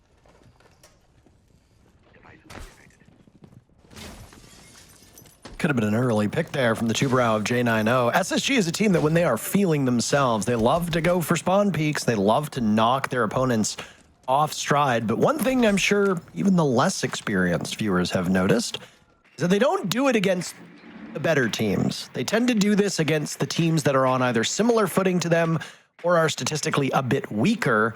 So yeah, if you're not feeling particularly confident on the map, you don't match up well against them and you think that they've got your number, SSG is going to be a bit more restrained with how they take potential spawn peaks or early fights. M80 is quick to hop in the building now, Jesse, as they'll sweep through this top floor, discovering that there are very little roamers to deal with at this point in time. Yeah, maybe a little unorthodox for SSG, not playing super aggressive. There are a good number of players here on the mid floor, I suppose. You've got 4 players currently sat somewhere over here on the mid floor, with only J90 technically being in the basement. Here's the first one they'll find. Sprints through the grenade to get out. Nice from Newers to make that escape. Tries to toss a nitro too, but doesn't land on anything. So just returns to his team to try to play this 5v5. Benja may have snuck under the radar. He's deep inside of server at the moment. And if they're trying to push down kind of through that Visa side of the map, then he could be a massive problem. But after clearing out Newers, it seems like they're going to go a little bit more traditional. Go take towards Piano, get in towards Garage, and try to make a standard push happen either through the hatch or, of course, this main old breach. It's biding their time now as Newers and J90 sustaining some damage. Still alive, still able to frag. After that top floor was cleared out by M80. Well, I guess cleared out is a bit charitable here. It was already clear, but once M80 got the all clear on the top floor, they now change their focus to the middle floor. Any type of soft destruction is ideal. Ram tends to be the best operator for tearing up that piano floor because you don't need to get yourself in harm's way. Buck can be a good option as well. Sledge is seen every now and then, especially now with that Reaper MK2 coming into his kit. He'll bring the shotgun, so for close quarters action, it can be quite strong. There's a flank coming out as the diffuser's getting planted. A double flank, actually. Fultz and Benja now teaming up together. M80 will find 2 very swift kills, make that a third, and the last 2 on flank lined up. Down goes one. Fultz can join. No, he outduels Gunner, so no flawless round to be had for M80. Well, hold on. A flawless round indeed. Never mind. He'd been down, but he was not secured. And M80 continue their winning ways, picking up where they left off. They were so dominant at the beginning of map number 1, and through 1 round, they look mighty good here on Consulate.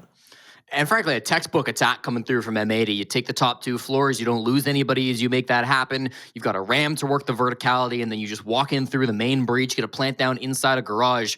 I want to note that SSG brought 5 nitro cells to that defensive lineup. They used 4 of them before the plant even went off.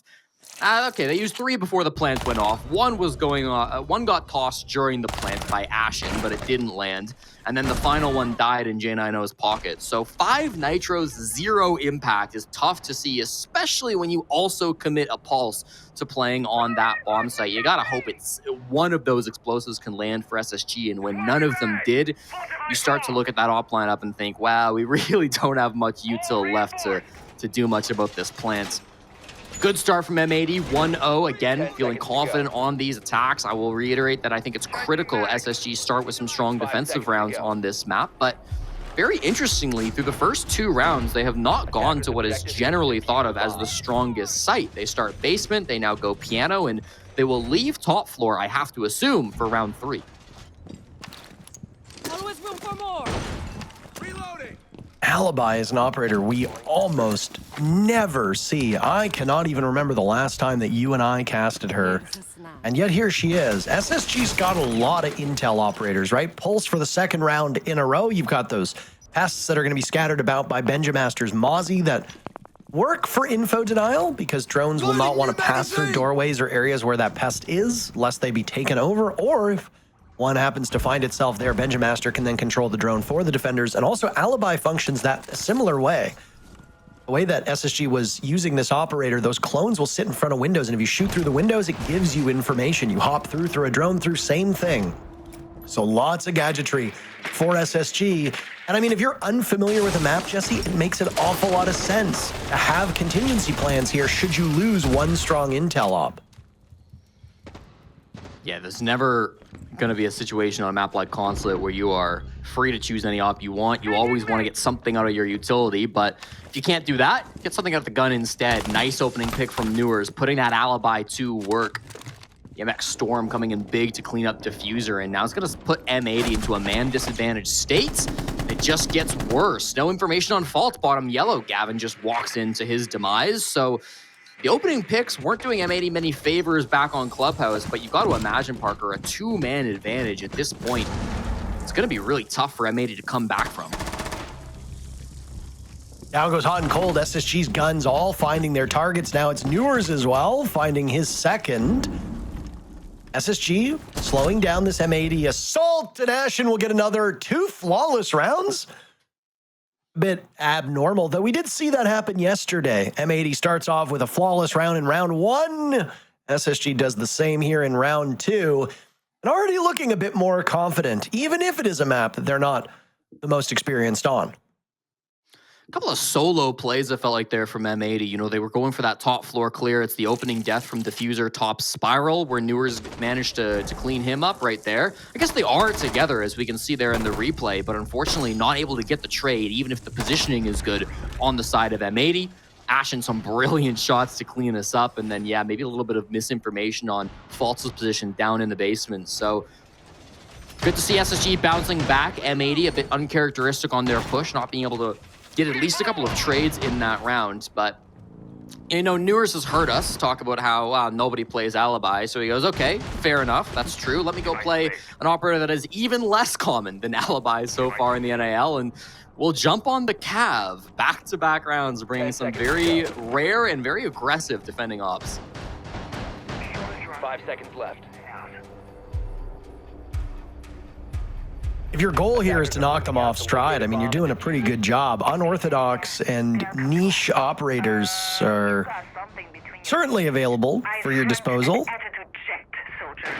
M80 themselves will double up on hard destruction or soft destruction. We talked a little bit about how RAM is the preferred op and why, but I mean, if you're looking for some quick destruction, you can bring the sledge. Diffuser will run the L85 instead of the shotgun, so not quite as close range as the operator can do.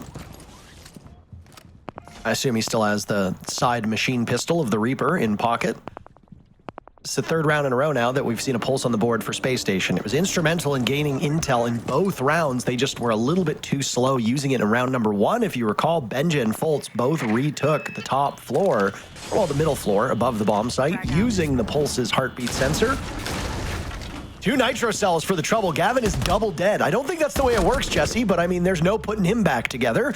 They traded immediately out as Ashen does not live much longer inside of that cubby position. Benjamaster now under fire as SSG's top floor roam has been somewhat effective. They wasted time, they got a pick. Next up, Newers on the Cav, ready to strike over by Yellow. This is what they were hoping for in round 1, using that pulse with the nitro cells to get some picks.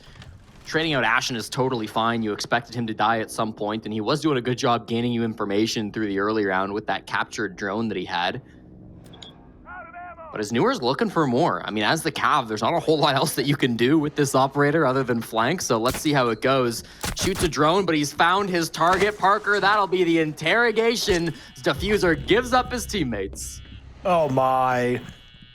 Immediate response with the logic bomb, but I mean, the Cav is on the hunt, and 2 more over towards Visa side, up an admin.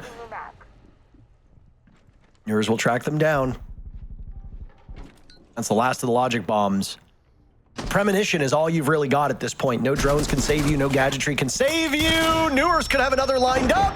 Takes down Kino, fires away. A valiant effort to eliminate Gunner, but ultimately loses the plot. SSG cracked this round wide open, and they've got time to kill now, leaving Gunner and Hot and Cold in a pretty rough spot. You can tell SSG haven't lost their mental. They are furiously typing away in chat. Ashen had plenty of opportunity to do so as he's riding the bench. Now Newers can join him in the afterlife, both of them being some chatty Cathys should they choose to do so. M80 with 20 seconds left, and SSG will just play with their food. On Cold yet to find a kill, and it will remain that way. Benjamaster seals the deal on that round. SSG take the lead on M80's map. SSG's got to be the most annoying team to play against in all of Siege. I swear, Newers, not only the interrogation, but then gets a second kill. He's laughing because he knows there's no universe he should be allowed to get a second kill. They knew his exact position. They knew he was in the room thanks to the logic bomb. They went for a pinch. One was an admin, one was in break room. They had him dead to rights, and still Newers gets a second kill up there. That's just disgusting. He is SSG's highest rated player, going 12-4 on map 1 versus Wildcard yesterday, and positive in map 2 as well. So despite some, sometimes making mistakes, every player does, and we saw that round 1, map 1 today. He is an extremely talented young fragger, of course, was on that OXG squad for the majority of his career, came to SSG this season, and I mean, it's just been a huge nightmare to deal with. I think he's playing so well, and actually forced the attack timeout from M80. Significantly earlier than map number 1. It's not just that M80 is losing, it's they're on their own map. Now, they do have the tricky part of starting on the harder side, but there is very clearly something that Fabian has heard or seen that he does not like, and he is eager to course correct, or try to course correct as quickly as possible. SSG have kind of thrown everything at M80. Very unorthodox strats, bringing an alibi, now bringing a Cav. Newers has been playing these unconventional pocket ops and has been doing so to great success. Round number 1 was, well, outside of the double retake, pretty standard consulate. SSG did not thrive in that environment. The moment that they pulled their brains out of their head and went with goofier picks, it started working. And there's something to be said for that. Sometimes just fragging it out is all you need. SSG will go with now a bit more orthodox of a lineup, round number 4, but when they play unpredictable and they refuse to play the meta into a team that knows this map well, Spacestation thrives. Just because they have a typical operator lineup does not mean they will deploy them that way, and I'm eager to see if Spacestation learned anything from the very first attempt at this bomb site, which ultimately fell flat. Yeah, and I mean, it's not just the operators that are unconventional from SSG. They're not picking top floor. I said we would see it in round 3. We didn't. It was the split site round 3, which of course we all saw how that went. The top floor of Consulate is generally regarded to be the best bomb site on this map, but Spacestation Gaming refusing to play it through the first 4 rounds, and if they go for another just straight 3-site rotation, I don't see why they wouldn't repeat both Piano and Tellers, given that they won both those bomb sites. I mean, we might not see it until round 7 when M80 will likely be bringing it out. So very interesting from SSG. Back down to the basement, as you mentioned, the one bomb site that they were unsuccessful in holding. It's a pretty heavy roam, I would say, at this point. Ben just solo top, but a lot of players on that mid floor as well. Can't imagine Benja, if he gets droned out at this point, will want to stick around. But with the Dokkaebi ban, he actually has a little bit more freedom to play close, because usually that would be what forces him down one of the staircases. But no longer going to be an option.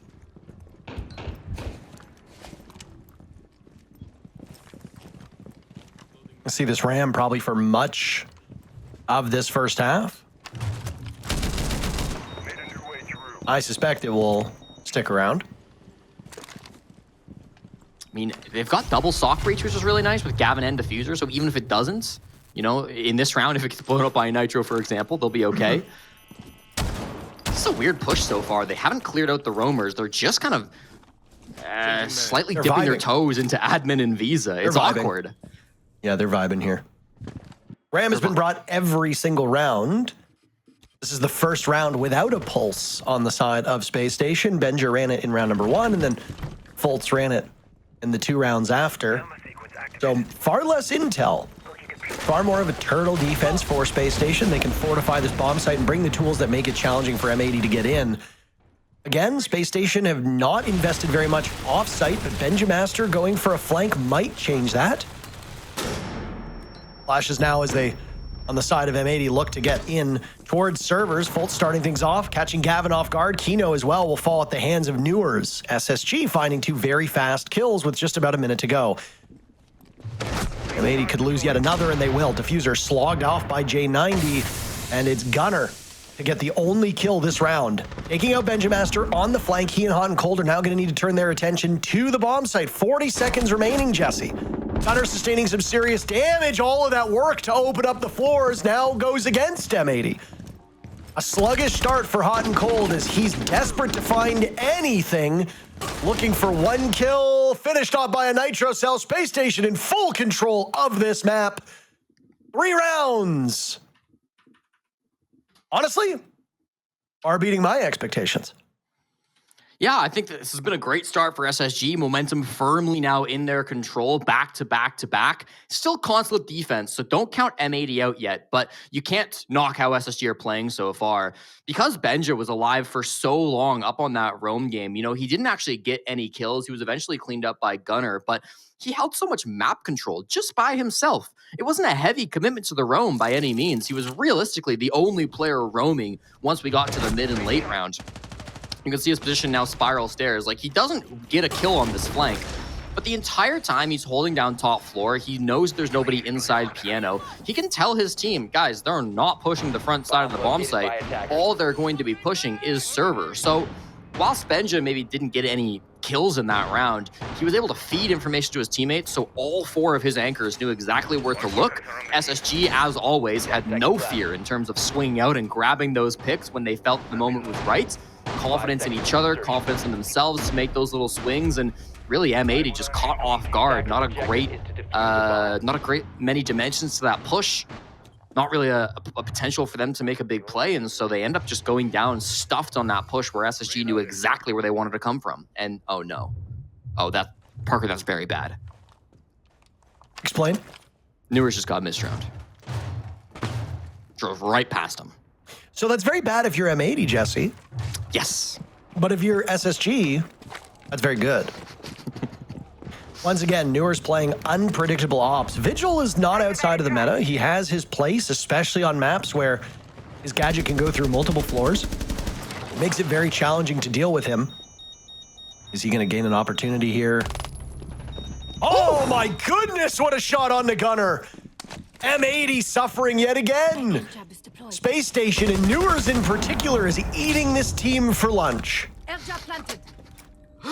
Man, that's gotta hurt from Gunner again. His most played defending operator this stage is the Vigil, and he's been exceptional with it, but tasting the other end of it, a bit of his own medicine. Now his team's gonna have to win this round 4v5. They've already gotten into the top yellow, which is nice from Kino, but top floor maybe a little bit too hot to handle, deciding that they wanna just go horizontal or perhaps below. Still plenty of time to make rotations and choose how you want to address this push, but SSG have all the map control they could possibly want at the moment. They know they're in yellow and they don't care. Ashen refusing to relinquish control of the top floor. Chewing through M80, Hot and Cold, and Kino now on the ground. Gavin will join Diffuser, the only one still upright. This is a stifling defense by Space Station as they pick up yet another flawless round. J90 collecting the last kill. M80's already used their timeout, and things have not improved in the slightest. They won round 1. That's it. SSG has been dominating across all bomb sites.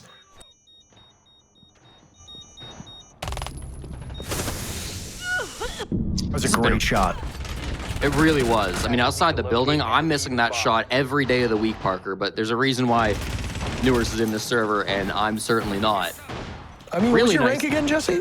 Really nice round overall from Space Station. It was bronze, wasn't it? Your favorite medal. M80 had good yellow control there, you know, which was nice to see, but then they didn't apply any pressure to that top floor. It was Diffuser that was playing top yellow stairs, and in theory, I think should have been the guy to press up and cause some chaos, but he was the last alive for his team. He didn't get into any gunfights until everybody was already dead. There were Toxic Babes stalling him eventually, but I think he had to push through the smoke or do something to cause some pressure because his teammates really needed some kind of a distraction top floor. The Toxic Babes just completely boxing him out, and you got to give a lot of credit to Faults on the smoke for winning that round for SSG, along with Ashen and everybody else who were able to lock in on the frags. So tough start. M80 would love to be able to get a second round on their attacking half, but Parker, they finally have to attack the best site on the map, and they're going to have no idea what SSG would like to do on it. No, very good point for you. Thanks.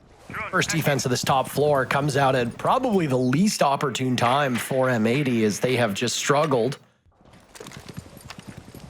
First round was great. They got the opening pick. It was a flawless round. They swallowed the roamers, prevented a flank, crushed the bomb site. M80 took it flawlessly. Since then, SSG has been successful at drawing first blood. They have converted every single one of those first kills into a round victory, refusing to allow M80 to take even an inch into the bomb site. No objective play has been successful. No trades from M80 either. But M80 might have some saving grace as they find their second first blood of this map. Ashen gone too. That's the Warden. Not necessarily as important an operator when you look at the lineup being brought from M80, but still a strong operator nonetheless. It'll give Ashen ample opportunity to type from the dead, but that's really the only contribution he'll make at this point. Yeah, just a comfort pick for Ashen on this site. He's played Warden the last 4 times SSG have been here. I guess excluding EWC, I don't have those stats. But even still, you've got to be feeling pretty good with that opening pick for M80. Some long angles still being held, but Newer's unable to find anything just yet.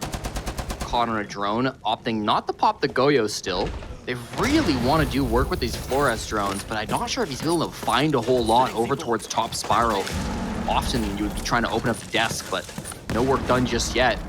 Newers loses another teammate. It's even more critical that he or J9O can get something done. Another flawless, potentially, but this time in M80's hands. They might exit this first half with 2 flawlesses of their own, as providing the gunner can be retrieved. It looks like he will be. Hot and Cold is on the case.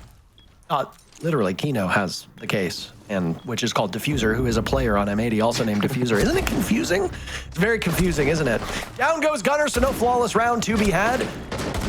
Newers was doing a great job inside a projector, but now it's all up to Jack, J9O, to cement whatever could be this first half. A potential 5-1 is on the deck. But J9O will now need to contend with that defuse being planted and a Blackbeard that will just watch all of those bullets just bounce away. The remainder of M80 scampering off. No need to be close to that defuse kit. One down below, one inside of admin, and then the Blackbeard tucked into a corner. Kino, I don't know what you were doing there. J9O needs to be wary of what lies beneath, and that's Hot and Cold, who's down there, who's finally warming up. M80 get out of that first half with a second round victory. The second half cannot come soon enough for them. As they started on the wrong side, it's their map. They begin on a weakened foot. Now it's time for them to show what they can do as defenders on a map they know very well. And I guess that kind of answers the question as to why SSG didn't bring top floor until the final bomb site, because they sure got torn apart, nearly flawless, as you mentioned. I think you hit the nail on the head. It was a big kind of comeback round from Hot and Cold, who has been really starting to fire things up over these last couple of rounds. It's been excellent seeing his play for M80 over the last couple of weeks. He's been fantastic, even as a fragger for this team. support flex IGL. You don't always expect that, but Hot and Cold can absolutely bring it, and the wealth of experience he brings to the squad. Operator bans, I didn't touch on much in the first half. There's not a huge meta on Consulate. We see a wide variety of bans from all different teams. Mute is, I will say, one of the most common, probably the most commonly banned defender on this map. Can make it really powerful if you're going for some Deimos plays, if you're going for some Grim plays, if you want to play Dokkaebi. Clearing out that top floor is often very difficult, and it becomes a lot easier if you can use those ops, and especially without a mute jammer up there, it can make your life nice and simple. This first half, actually, when SSG were banning out attackers and were playing the defense, was actually the first half of the NAL Stage 2 where mute didn't get banned. So we're kind of going back to normal with that one coming through. And then for the attackers, both the Dokkaebi and the Glaz coming through being banned out by M80. I mean, Dokkaebi's a huge operator for newers, so maybe target banning him a little bit. It's an operator that he has played on many different maps, most played through the season. And then Glaz, there's some very cheeky strats you can do with the smoke, again, on that top floor. I know Dark Zero used to do a really nice Glaz take top spiral back when they had Bolo on the squad, but every team can flex around with that operator when they really need to. Attacker's objective is to defuse a bomb. Loading new mag. First time seeing Denari today, the newest operator, added in Operation High Stakes just a month or so ago. The devs did actually post something on social media yesterday talking about hearing community feedback. Yes. If you are not terminally online, or if you don't browse social media, you might have missed it.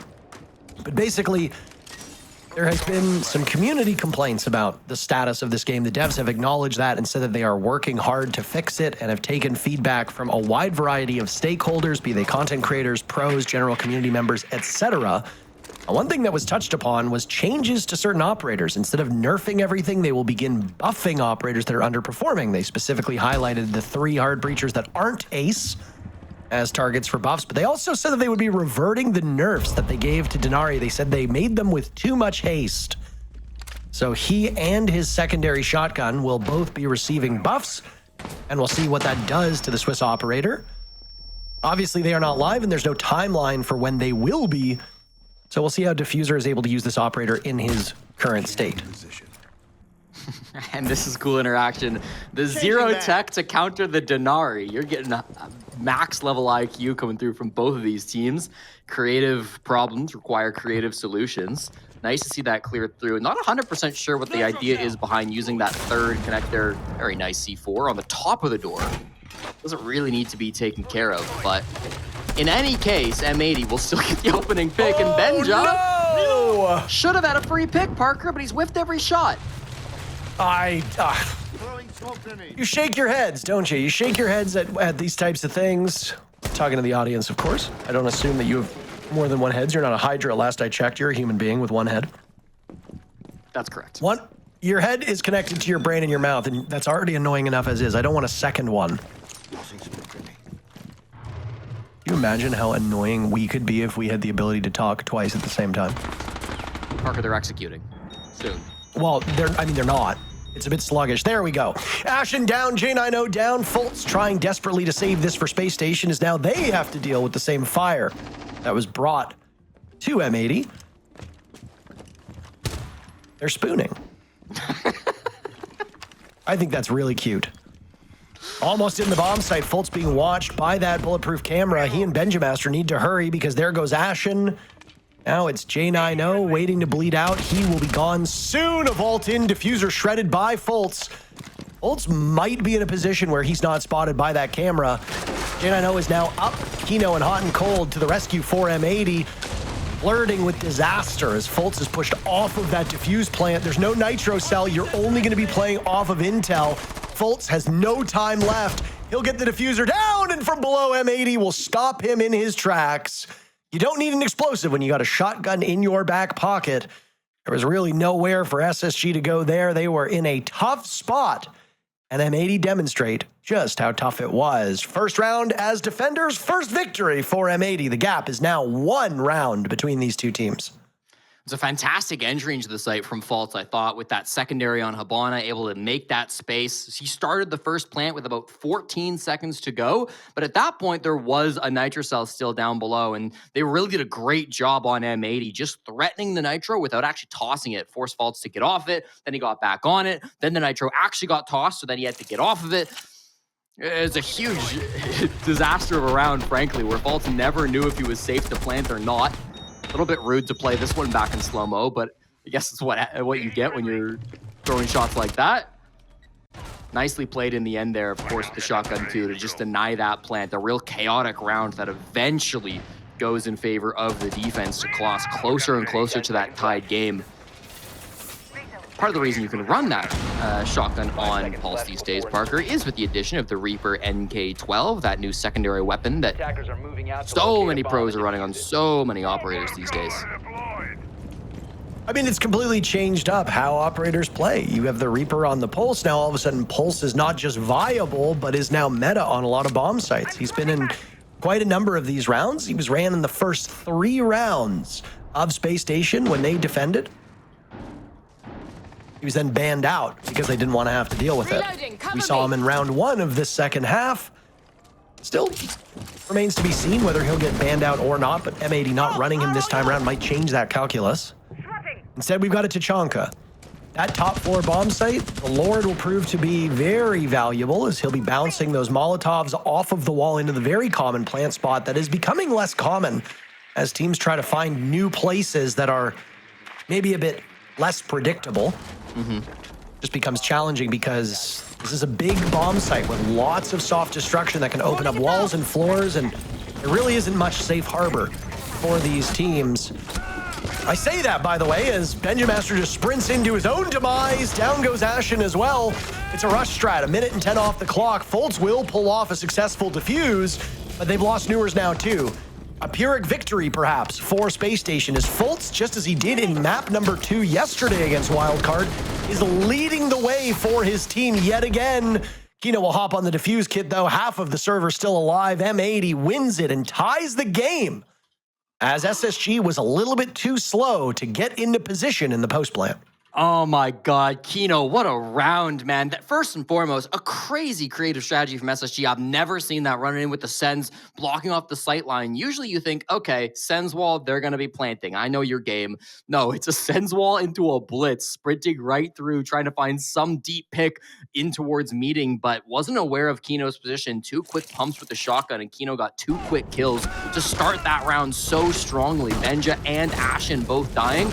Once he dealt with those players and popped a couple of those Goyos as well, now he can turn his attention towards the diffuser. It seemed like an unfortunate spot after the fire wasn't able to deny the plants, but part of the reason why the fire wasn't denying the plant was because Foltz was not tucked into the corner as is expected. It's what you were talking about right as the round was beginning. Usually you expect the plant to go down right under the window frame, and that's where Hot and Cold was shooting those fire grenades at, but Foltz had planted a little bit deeper into sight, a place that's a lot harder to cover. You can't actually get a great angle on that from outside the building, and the second Kino saw that, man, he was licking his lips, excited to jump on for the disable. Really well played, really quick thinking from the support player on M80, and they will tie this up, Parker. Only 3 rounds away from locking in their spot at the Munich Major.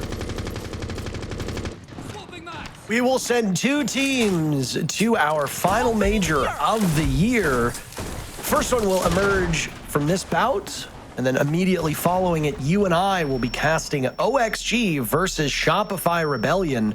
And then the 2 winners of that series will be casted by Lynx and XR Troika later tonight. That has the potential of being a very late evening for those that are watching outside of North America, or those with early bedtimes on the East Coast of North America. Well, you might have to watch back the VOD, but we are in a super week to determine who goes and who does not. It'll be exciting either way. I don't really have any favorite picks here. I think obviously just based on their group stage results, M80 and OXG are the favorites to get 2 of those spots, even if they, as the presumptive favorites, lose their matches today, which for M80 seems unlikely. We don't know for OXG until we see what happens against the Rebellion. There's a lower bracket, which right now Wildcard and Dark Zero are sitting in. M80, you said 3 rounds away, by the way, Jesse? maybe a little bit tough here. Hold on. Never mind. Gavin gets one kill before being immediately traded out. SSG doubling up on M80. And a win would give M80 the lead on their own map, something that they've been looking for since round number 1. They have only had the lead for 1 round. Since then, it's been SSG either tied or leading. I don't know if we're going to see the bomb site in this round, Parker. Houghton will fall back down, so perhaps he's going to play from below to try to deny the plant, but he's left his smoke player, Kino, top floor. Was the MVP last round. He's going to have to do it again up above. 3 attackers lurk on this top floor, and they seem to know where he's at. Easy kill from Benja. It's his 3rd on the round, and Hot and Cold is left to do it all 1v3 to save his team and get the first lead that they've had on Consulate. Nope. Benja Master crushes him. And with that, SSG regains the lead. It's been a long road to parity for this M80 squad. They will have to wait at least 1 to 2 more rounds for them to approach the point of closing this out. M80 will tie with a win on the next round. It will send us to a spot where either team goes to map point. Right now, the only way M80 wins this map, it looks like it would be through overtime, but we don't need to get ahead of ourselves. Pulse was banned out in this 3rd spot. Will we see it again? No, it's Vigil and Deimos taking off the board. No mask operators, not allowed. Well, I think the Vigil makes a whole lot of sense. Again, I've hyped up Gunner on that Vigil quite a bit, and even if he didn't have the biggest Vigil plays in this most recent round, this one didn't exactly go his way. I think it's been an exceptional operator for him, and an operator that M80 have run 3 out of 3 defenses so far on Consulate.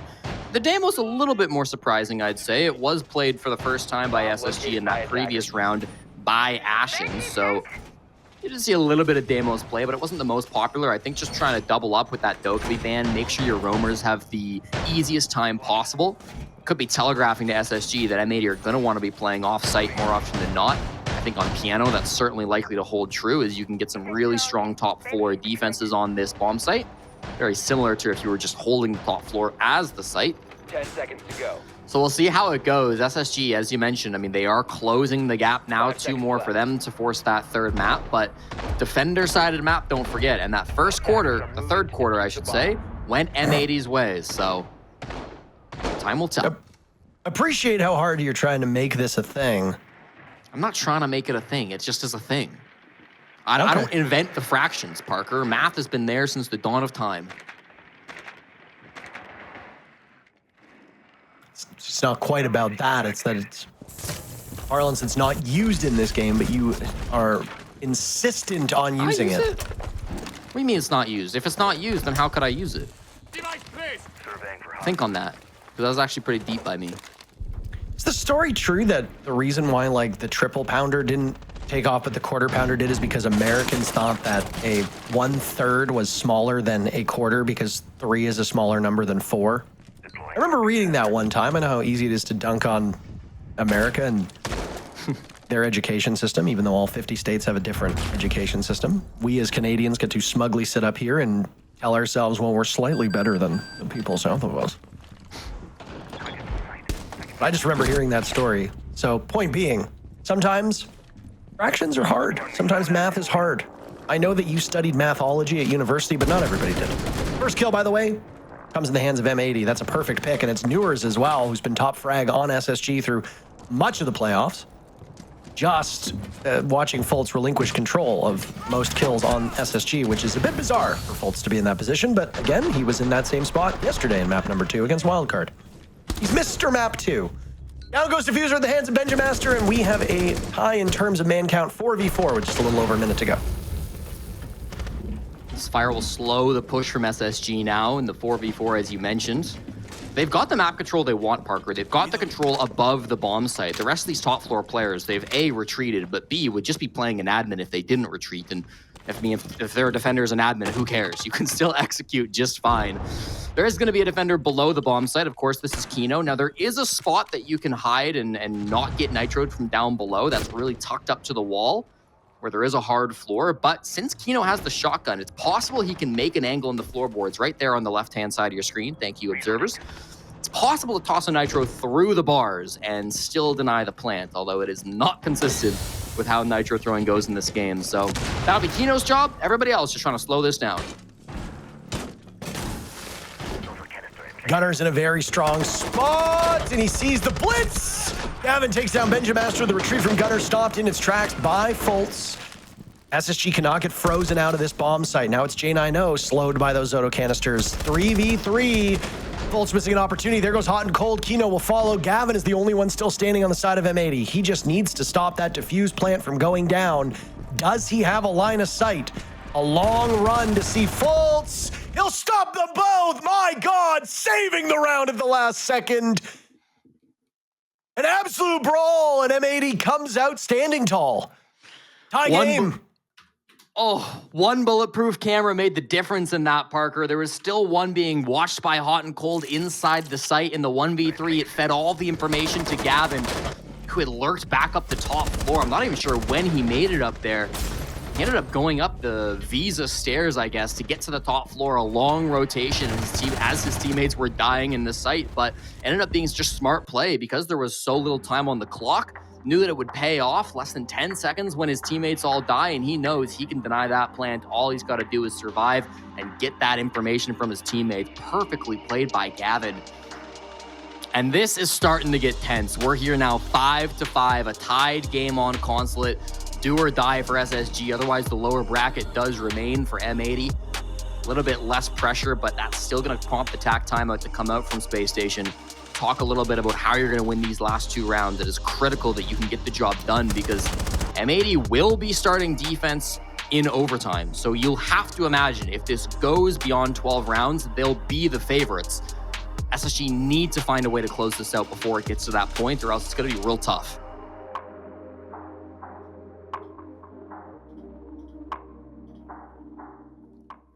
I have appreciated how close this match has been.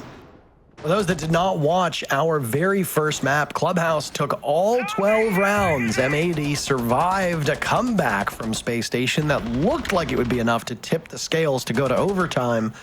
After a 5-1 start, SSG closed that gap in the second half, only for M80 to break their hearts and the hearts of the fans in round number 12, denying overtime and ultimately putting Space Station's map in M80's win column.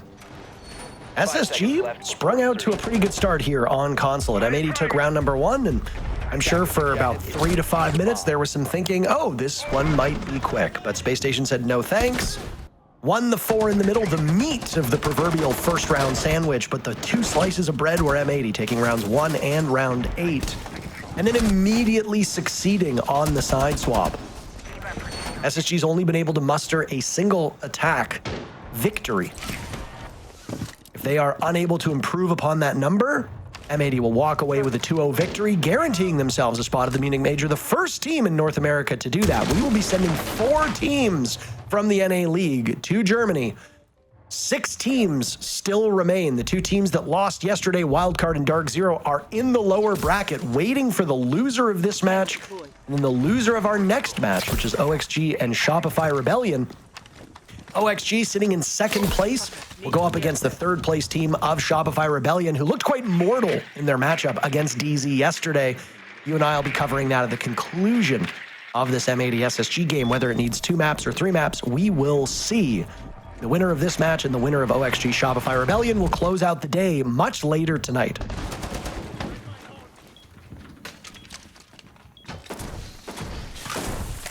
Calm before the storm, Parker. This is the top floor. Oh, this is a great bandit trick coming through from Gunner.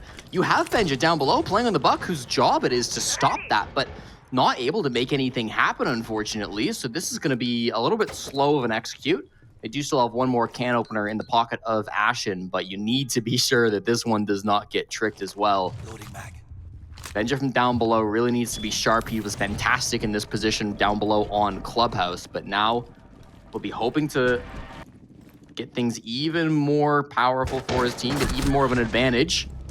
Losing the opening, but traded right back. I mean, Gavin gone as the Azami with a minute left is not the end of the world.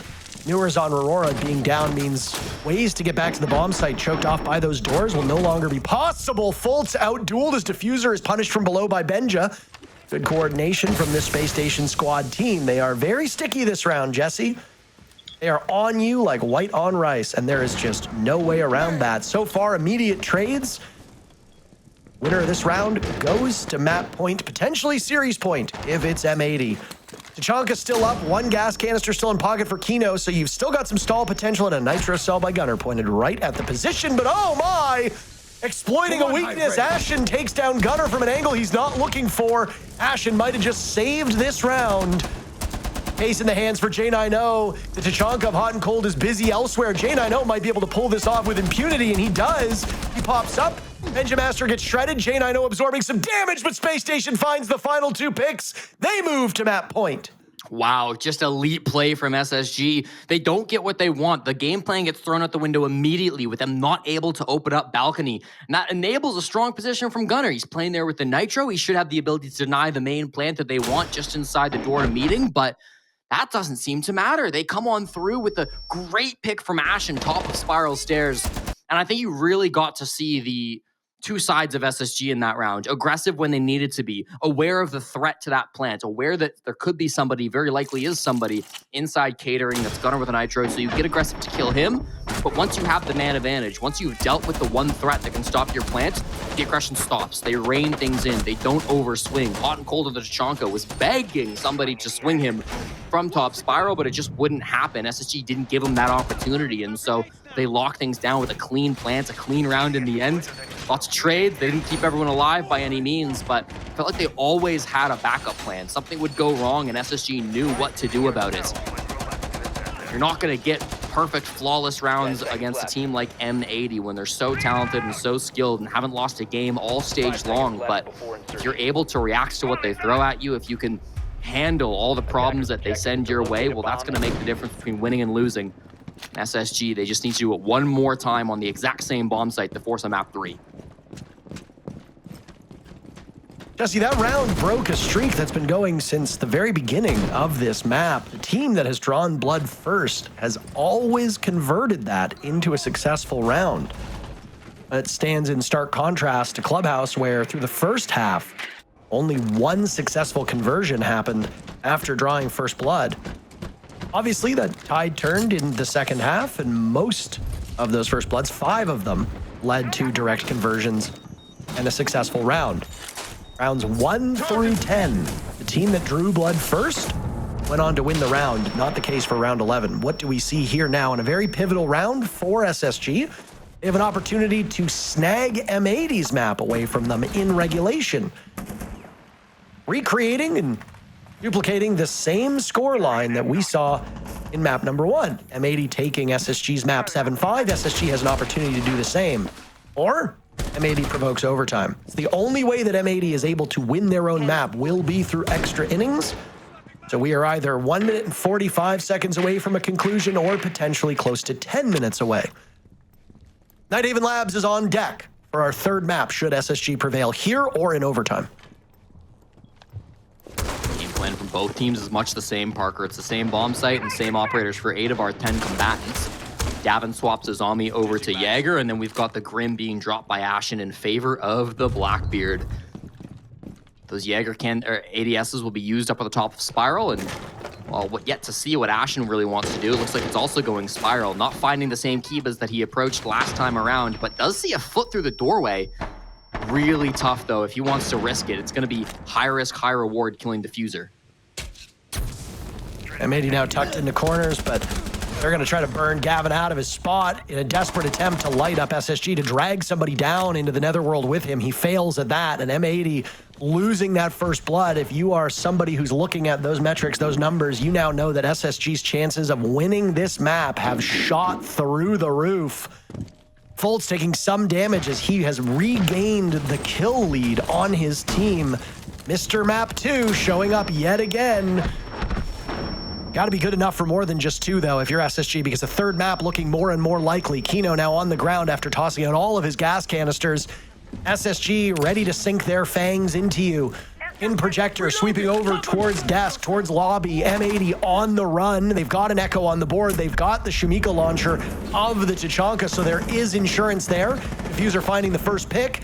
Yokai moved back into place, but SSG is just punishing you. Gunner's last one standing. Yokai's will go in to knock them off, but he is miles away from where the action is happening. A long run for Gunner, 5 and 10, far below what we expect out of him at this level against this opposition. 4 players on SSG, only 1 kill to be found between them. Map 3 of Nighthaven Labs looking like a certainty, and J90 will make it so. SSG stealing M80's map by the same scoreline that M80 stole SSG's from just an hour ago. Neither of these teams able to win on familiar territory, so now they go to a 1-map shootout on Nighthaven Labs. An 11-game win streak shattered, Parker. That's devastating for M80. They thought they had it in the bag. Their defenses were looking good, but just at the end, the Yokai didn't connect. Excellently played by them, and the final map is bound to be a good one.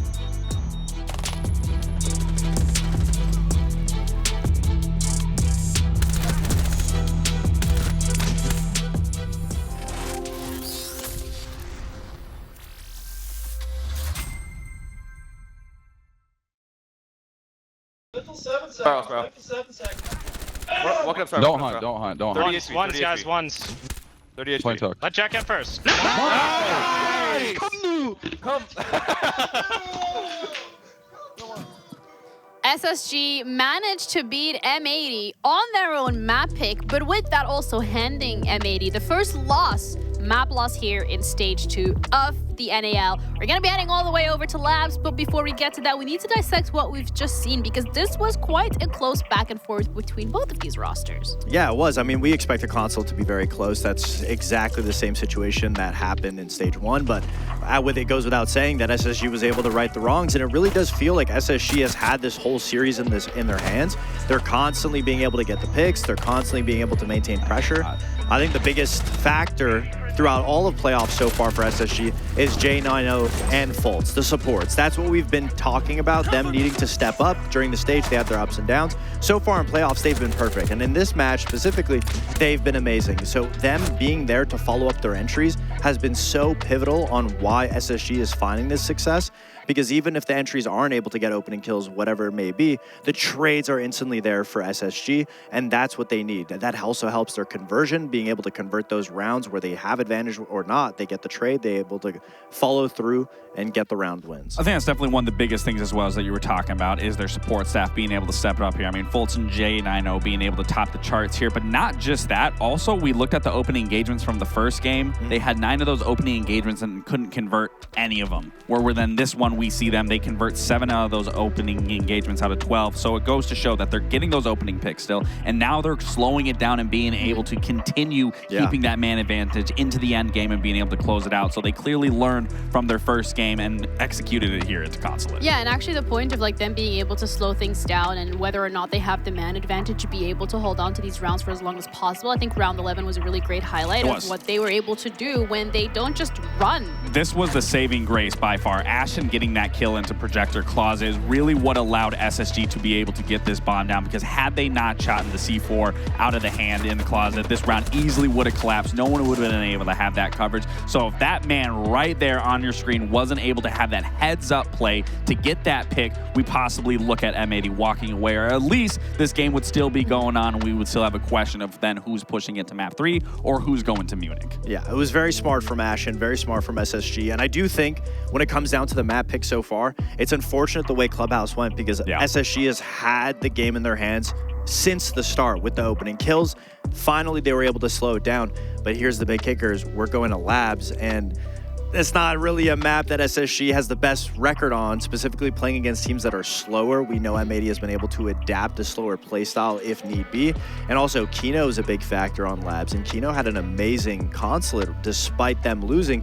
He got 4 opening kills just on his lonesome, being on that flex support. So if he's able to continue that level of torment going into Labs, it'll be very difficult regardless for SSG. Yeah, but being devil's advocate here, M80 hasn't lost a map the entirety of the stage. This is the first loss that they've been handed. They don't know what it's like to lose. So here comes the mental test of The can pressure. they actually continue doing this? That is an important thing to factor in here is once you experience your first loss, it can replicate a lot of issues that then follow. But I don't think we're going to see that side from M80. I mean, the games it's close. It's not like they're getting completely wiped off the face of the map. And then going into Nighthaven Labs, I'm curious when we look at the bans, if they're going to get rid of the Deimos, if they're going to get rid of the Buck, if they're going to get rid of anything to cause vertical pressure that would make them have to move when they're on their defensive halves. That's something that I'm really going to be looking at here because, like I said, this is a very small map. They don't have to move around too much. It's really going to be on SSG to be able to find that opening. But thankfully, once again, they are going to be starting on their defensive side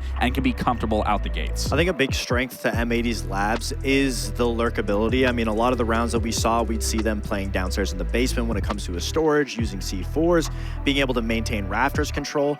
That's something that SSG's really good at doing, is if there is an isolated player left on the roam, left on the lurk, they go for that pick right away because they're so spread out. So if M80 understands anything or takes away anything from SSG's losses on labs, it has to do with isolating those spread out players, going for teamwork gunfights to get that advantage, because we know SSG, if they lose that opening pick, they slowly suffocate out in the rounds. Well, it's a slot for Munich on the line here in this final map as we're going to be heading into labs. The loser goes into that lower bracket and is a step further away from going to the international. Is M80 going to continue their hot undefeated streak, or is SSG's the one that are going to be going towards the upper final later today? We're going to find out with our casters, Intero and Jesse. M80's first map loss of the season comes on their own map choice. Not that there's a good time to lose a map, but this is far from it.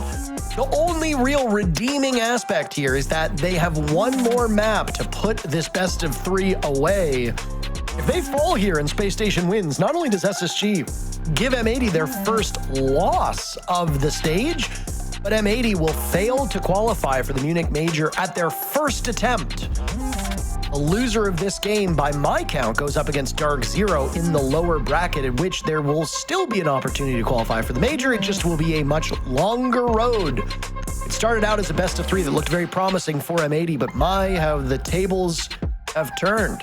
Here we are in a best of 1 shootout. Jesse, what are your expectations for Nighthaven Labs? I have no idea, Parker. I'm here for the ride. We've gone all the way. We've seen SSG get the upset on M80's pick. We saw M80 get the upset on SSG's pick. Both these teams look so evenly matched. And whilst there have definitely been mistakes today, I also think both teams are playing such a high level of game right now, and it really could go either way. I don't think Nighthaven leans one way particularly heavily over the other. M80 did get a big 8-7 win over the Rebellion during groups to cap off a 4-2 record on this map this season. SSG, maybe a little bit worse results recently. They have back-to-back losses on this map versus both Secret at EWC and versus Wildcard in group stage. So maybe history would suggest that SSG has been struggling a bit, but I mean, losing to Secret, I think, is perfectly reasonable given how good that team has been internationally. And then again, that game against Wildcard in groups, SSG did not look themselves at the start of the group stage, and I think are a much better team than they were even a few weeks ago. So it's anybody's game. You said it. Winner goes to Munich. Loser plays Dark Zero in the lower bracket tomorrow. And if you lose that game versus DZ, man, it is going to be over. For a team like M80, that would hurt so bad, just given how stage 1 went for you, how close you came to top 4, and how very narrowly you missed out on it. For SSG, I'll repeat a stat I mentioned at the start of this series. They hold the record for the longest streak of S-tier events of any team attending the last 8 tournaments, tied with DZ and FaZe, and we're in the cycle. Already one's down. Kino felled within 35 seconds. Gavin taking a beating, hot and cold as well. SSG of both Ashen and Benjamaster below full HP, so what a brawl to start this off. Gunner on the board for M80. Gunner has had a very slow series so far. He's the most kills on his team through the group stages, so you expect more from him. In map number 1, he was okay. In map number 2, his numbers were quite underwater. I believe he finished with a 5-11 scoreline in that map. If Gunner's going 5-11, the team's chances of winning will go down significantly. M80 was still able to muster 5 of the 12 rounds, so as close as they could get without overtime. Frankly, quite impressive given Gunner's play, but it's not the be-all and end-all if Gunner does poorly. M80's got 4 other players who are happy to take up the mantle and frag out. Diffuser has been very good today. Hot and Cold also had a very good look in map number 1. You're going to need good performances from them, and there you go. Never mind, Gunnar is apparently hitting his marks. As there goes Newers. Gunner's having a great first round, and M80 is succeeding because of it. Yeah, brilliant couple shots, and it forces SSG into a weird spot where now they're in a man disadvantage, but you don't really want to go aggressive and try to make plays because your positions are more or less all known. Have to play towards the bottom of these staircases, try to catch off guard M80 in a spot where maybe they won't expect you to be, but M80 have plenty of time. They have the entire map under their control. They seemingly have good drones in the site as well, as we see these pings coming through. Numbers no longer their way, though. J90 does strike back, and he finds Gavin.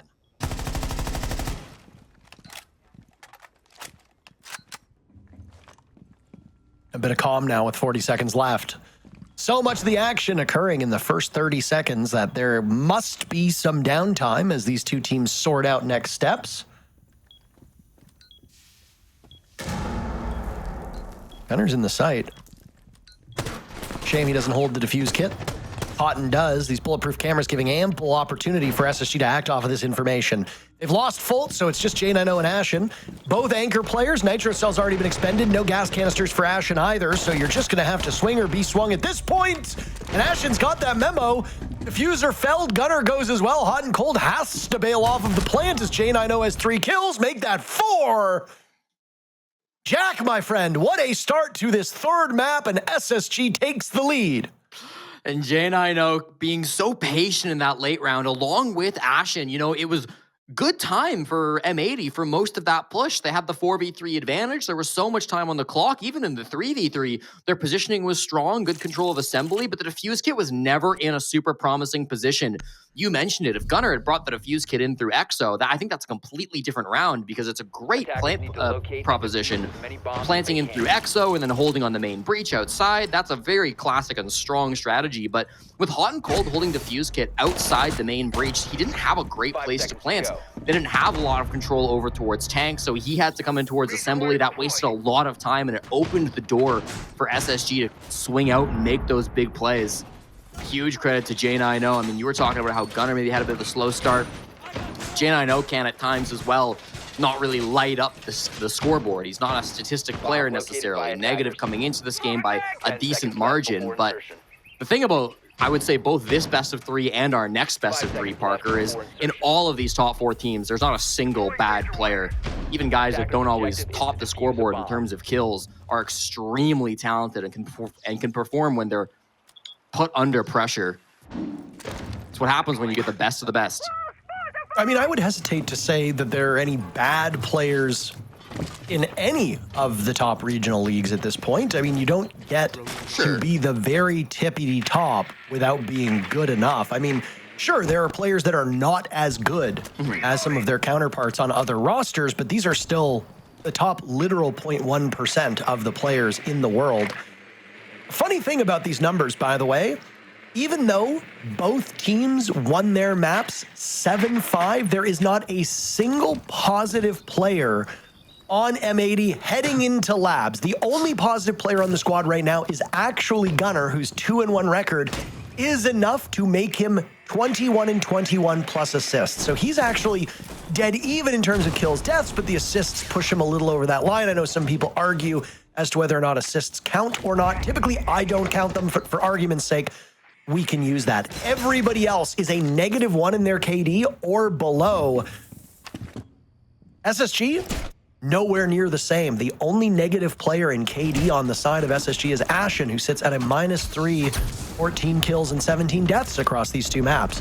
So, and hey, look at that. Now he's -2 as he just picked up the very first frag here in this round. So even though SSG is tied with M80 on rounds 1, they have far, far exceeded M80 in the kill department, which means just based on those numbers, and I know it's a bit reductive and I know it's a bit simple, that should give Spacestation better odds because they are fragging better than M80 across both maps. Surveying for hostiles.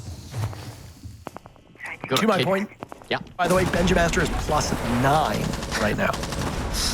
Well, they're going to need big performances to stop this push. It's coming in from bottom lobby, Parker, with 60 seconds. They give the defuse, get the Kino, which makes me think they want to just plant just inside the breach under the cover of that shield. Cover will come through with the sight window as well, but the brunt of this push is coming from that main direction. J9O equalizes or makes that man count even stronger for SSG now, so a good chance, but how do you stop the plant when it comes in under smoke? 30 seconds remain. Hot and Cold eliminating J9O. That's the first death on the side of SSG. His 5 kills added to the 17 that he had before this will actually give him first on the team in frags at the moment.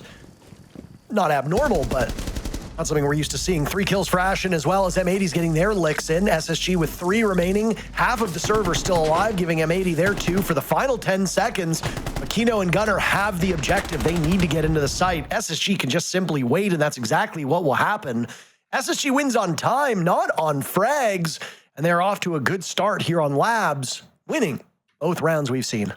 It's a really interesting decision with about 30 to 20 seconds left in that round. Hot and Cold and Kino, who are in a prime plant position just inside a bottom lobby, opt not to go for sight and instead rotate up the lobby stairs to try to apply pressure to meeting. Clearly didn't like what they were seeing in towards the site. Again, I think under the cover of smoke with a shield on your back, you've got a decent chance of getting that defuse kit down. There were no nitro cells left on the side of SSG. There's no warden to see through the smoke. There was a clash lurking around somewhere, but it felt like maybe they had a chance to go for a plant. They choose not to instead, and as they're making that decision, Ashen also gets a kill, so it kind of falls apart from that point. I feel like in back-to-back rounds now, we're seeing the late round here really cluttered for M80. Both times, they don't seem to know what they want to be doing, even changing their minds in the dying seconds of the round. The rounds are going quite late. They're not getting a massive man advantage in the early game. And so when we get to this late game, if they combine that with the fact that they maybe don't know what their plan's going to be, I don't know. It just doesn't feel like the classic M80 we're used to seeing. I like this tack timeout from Fabian. Usually you go down 0-2 on your attacks. You're like, whatever. It's our attacks. It's Nighthaven. It's like, it's only a 2-round deficit. But just with the way these rounds have been going, I do feel like something is needed to change things up, to get things back on track for M80, because they've looked very odd in the late rounds of both 1 and 2. SSG is an unpredictable team. You've got 2 good coaches right now in a coaching battle, Fabian and Callout. Fabian hasn't really had as much success as a coach as I think people expected when he first announced the change from active roster to coaching. But that's also been because Fabian's coached teams that have had some serious work needed. His time spent in APAC dealing with PSG Talon in a region that historically is the weakest of the 4 main means that he had his work cut out for him, and a team as well that has never really dominated their region. But now he comes over to an M80 squad that has seen a resurgence. 4 of these 5 players, of course, playing on that old Beast Coast, then become Cloud9 Beast Coast roster that won the Manchester Major. But that was a blip. That was really it. It was more of an outlier performance than the norm. That roster didn't really find much success beyond that single major. They're now in peak form. And I think you have to credit Fabian's contributions as coach, but Kino has also been fitting this roster like a glove.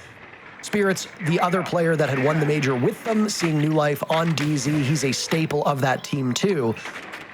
But Fabian is now starting to realize what it takes to be a coach at the top. Callout is one of the longest tenured coaches in the NA League at this point, and his teams, while not winning any hardware, have always been consistent, and I don't think anybody is doubting his ability. So how these coaches will handle each other and their teams, it's fascinating to watch. SSG still with their timeout, but they were able to speak when M80 had to break that ice a lot earlier than I think they'd hoped. All right, I don't know if this is just Fabian world champion coach erasure or what this is, Parker, but he did coach G2 to be the best team in the world back in Montreal a couple years back. So he's had some successes as a coach. I will say, while he did win a world championship as a coach, I think you could have coached that team to a world championship. I don't know about that. That team had some problems in that run. I think Fabian gets a lot of credit problems, yes, for getting them back on track. I just like to make fun of Fabian on the broadcast, and I have to ignore his successes to make my point stronger, okay? To quote the great Jim Carrey, objection, why? Because it's devastating for my argument. So... Understandable. I see. Well, thankfully, while we've been yapping about Fabian's successes, not a whole lot's gone down. M80 with really not a ton of map control even. They do have top rafters at the moment, so they've worked their way into garage, and I mean, that is quite close to the bomb site, but the top floor is still somewhat being held by SSG. Retreating now as we pass the 60-second mark. Pulse goes down the Aqua stairs and leaves Ashen alone up top, but you've got to imagine that SSG like the spot they're in. Still plenty of opportunities to make moves. Just like that, we've approached the execute. Everybody's still alive. No damage has been done to any player on any team. Shields upright for both squads. Kino walking the Monty, and Fultz might not have the shield in front of him. He might just be playing freely. A Nitrocell goes out. It'll knock Kino aside, but keep the Monty still on his feet. Damage done, but no kill yet. Gunner, the first casualty. He'll die on the side of M80. Ashen has another one lined up, looking for kill number 6. He's yet to die. Monty standing in the corner menacingly. Ashen will get fed to the meat grinder. Benjamaster with the kill 2. The Monty moved aside. Ashen struggling with the shotgun. He gets the knife onto Kino. M80 no better this round. They've only found a single kill. A second will perish before Ashen shuts the door on the round. You didn't need to have the kill. The timer was about to give it to you, but why not go 8-0 for the youngster on the side of Space Station. A perfect rotation for the defenders. SSG having their way with M80's attacks and are very quickly approaching a point where M80 might not have what's in them to crawl back to the top. SSG 4 rounds away from NA's first spot at the Munich Major. And it looks so easy, Parker. I mean, that is because SSG have played so incredibly well. Don't get me wrong. I think their restraint in this map has been incredible. Both the last 2 rounds, they've not been the classic SSG making jump outs, going for aggressive swings. They've known when to rein it in, and I think it's really paid off. This kill's insane to me. I was about to touch on it. Ashen kills Hot and Cold, sprinting past the window straight into bottom garage. Meanwhile, that position of Ashen has been known for ages, it feels like at that point. You've got the Monty staring at the kid in the corner for multiple tens of seconds at that moment. It's a confusing way to lose that player.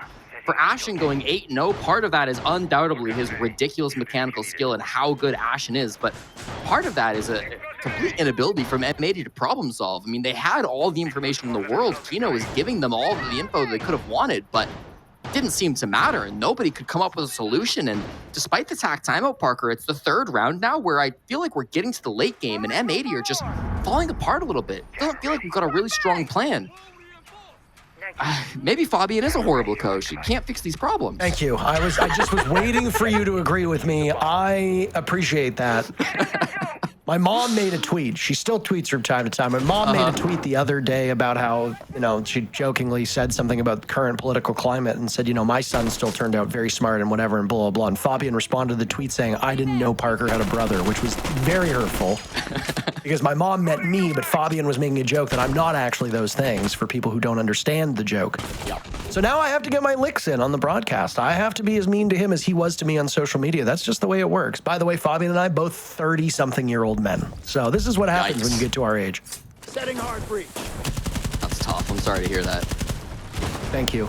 It really hurt my feelings. I spent several seconds being very upset. Becoming 30? Oh, is that what you're apologizing for? Yeah. We're back in the basement, Parker, and I will note again, SSG avoiding the best bomb site of the map, top floor. A second time they've done that. Would be very interested to hear in an interview, if we get it, why they don't seem to like the top floor of both Consulate and Nighthaven, but clearly it's working out for them, so I won't question it. M80 struggling with getting this map control. It might maybe be a weakness that they've identified in their game plan, because M80, despite wanting to take space with a lot of these shields, they haven't done a good job of it. And now Ashen about to make the second alibi play of the night. It's a little odd to see this operator yet again. Ashen, the only player in the lobby yet to die. He'll break 9 kills. And he hit double digits without a single death. Definitely within the realm of possibility. It's just got to wait out Diffuser.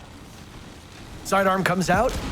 Ashen being tracked down. The only player on the side of SSG that M80 has a read on. That is very poor, Jesse. They don't know any of the other 4. He's gone, Parker. Does he make it with the pistol? Oh my God, he makes You've it. got to be kidding me. Through the go-yo.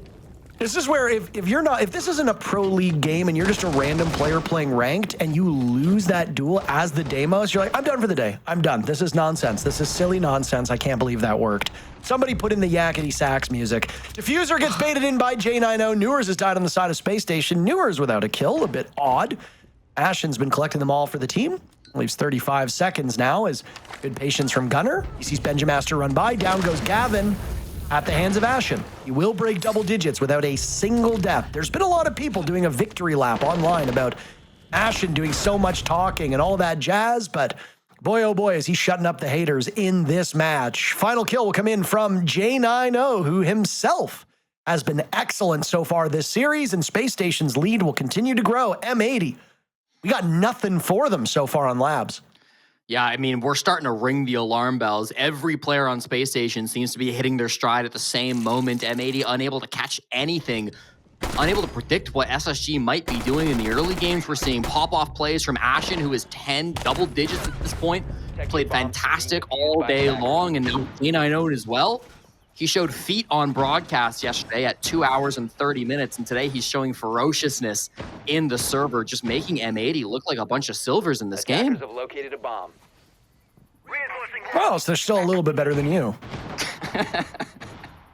Yeah, Parker, I would wager to say M80 are a little bit better than me, even with the way they're playing. About the fact that even silvers are better than you. This. I mean, at your current rank, you could learn from just about anybody. I do have to say, I mean, it's been a bit of a rough start for Diffuser, starting 1-4. I felt like he was a little lost in that round in particular. He came into this game as the best rated player on M80. 75 kills and only 51 deaths. Kind of a ridiculous stat line, but it's going to be watered down a little bit after today's results. If we don't see him starting to pop off a little bit more, he has been so consistent on both attack and defense. But today, I mean, on this particular map, not getting going yet. Oh no. Remember what I said about SSG not spawn peeking and doing silly things when they feel that their opponents are a cut above? Mm-hmm. Well, when you've got a 4-0 lead and M80 are just kind of looking like training dummies at this point, this is the time for Ashen and Newers to pull their brains out of their head and start doing fun stuff. I do appreciate how reserved they've been, though. I mean, all it takes is 1 or 2 rounds of early shenanigans to cost you the lead, and then M80 is a team that can absolutely steamroll you if you give them an inch. They will gladly take a mile. So, good restraint from Space Station. Very poised in the way that they're going about this, and that patience has been rewarded so far. 4 rounds in a row for Space Station. M80 yet to get on the board. You don't have that happen by just dumb luck. You do that by being indisputably the better team. They were hoping, by the way, to use that black mirror to destroy the thermite charge. If a thermite charge is on the wall and a black mirror gets put down, when the black mirror opens, it actually breaks the thermite charge. That exothermic charge, by the way, was just a little bit too high, so the black mirror did nothing. Kino takes care of Ashen, and our very first opening kill from M80 has happened. It just took them 5 rounds to get there. Ashen's first death of the map, too, and that could be the difference makers. I like the positioning from M80 now. Inside connector, good util work. A second for Kino as the nade forces out Benja. This is a really strong spot for them to be in. IT would be the only other thing that they could maybe want, but it's wide open. The second they walk in there, it's going to be theirs for free. So all the positioning looks their way. The verticality has been excellent from Diffuser. It maybe cursed him a bit there, but even still, M80, everything they need to win this round. Weakest showing we've seen from Space Station so far. Ashen's first death as well.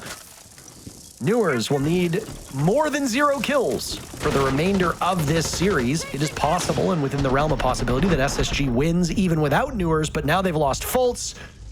J90, 7 kills to his name. He's been good. No, M80 will sweep through what little remains. SSG barely putting up much of a fight there, and because of it, M80 gets on the board. A good time for them to do so. They are running out of runway. Their first round victory in 5 rounds. You want an exciting third map that goes back and forth. We have not seen that just yet, but there is still time for M80 to bring the heat. And I think a critical round, a critical timing of it too. It opens the door for you to get a 4-2 split, and that's definitely it's head and shoulders better than a 5-1, right? I mean, 4-2, 3-3, they're kind of interchangeable. You can definitely come back in the second half, but 5-1, it starts to feel impossible. I think a lot of it comes down to the fact that M80 were able to execute their game plan. There were no disruptions. They didn't take them 2 minutes and 55 seconds to get to the point where they wanted to execute. They didn't lose any bodies early. Was it a simple execute? Perhaps. It's top floor. You're taking meeting control, and it is repeating that trend of SSG not wanting to go top floor until they absolutely have to, and then when they finally try top floor, well, it goes horribly for them. Maybe there is something to the fact that M80 have been just unable to go for map clears, and when you play top floor, they don't have to. Even when you are playing a strong site, I think SSG have really read into the fact that, hey, these top floor sites are going to be our weakest point against an M80 team, so let's just not give them that ability to go direct to site. Again, I do want to praise Diffuser quickly. I know he didn't get any kills in that last round, but his vertical pressure from down below in the buck was absolutely critical. So I did say I wanted a bit more from him right before last round started, and we got to see it. Still waiting for the stats to come through, but it's that team play that can then open the door for a teammate like Kino that can make a huge difference. Always have room. Always. Now, one of the most common comebacks we tend to see in Rainbow Six Siege, Jesse, is where a team wins the first 4 and then you win 2 on your way out and then you win your 2 on the side swap and suddenly it's a 4-4. Not sure if Nighthaven Labs is that kind of map, but I mean, the moment M80 gets their head in a game, they can turn things on very quickly, at least through this stage. Do keep in mind that M80 is still very much on the upswing. This was a team that finished 4th in the groups all the way back in stage 1 and didn't make top 4. So this team is still growing, is still learning.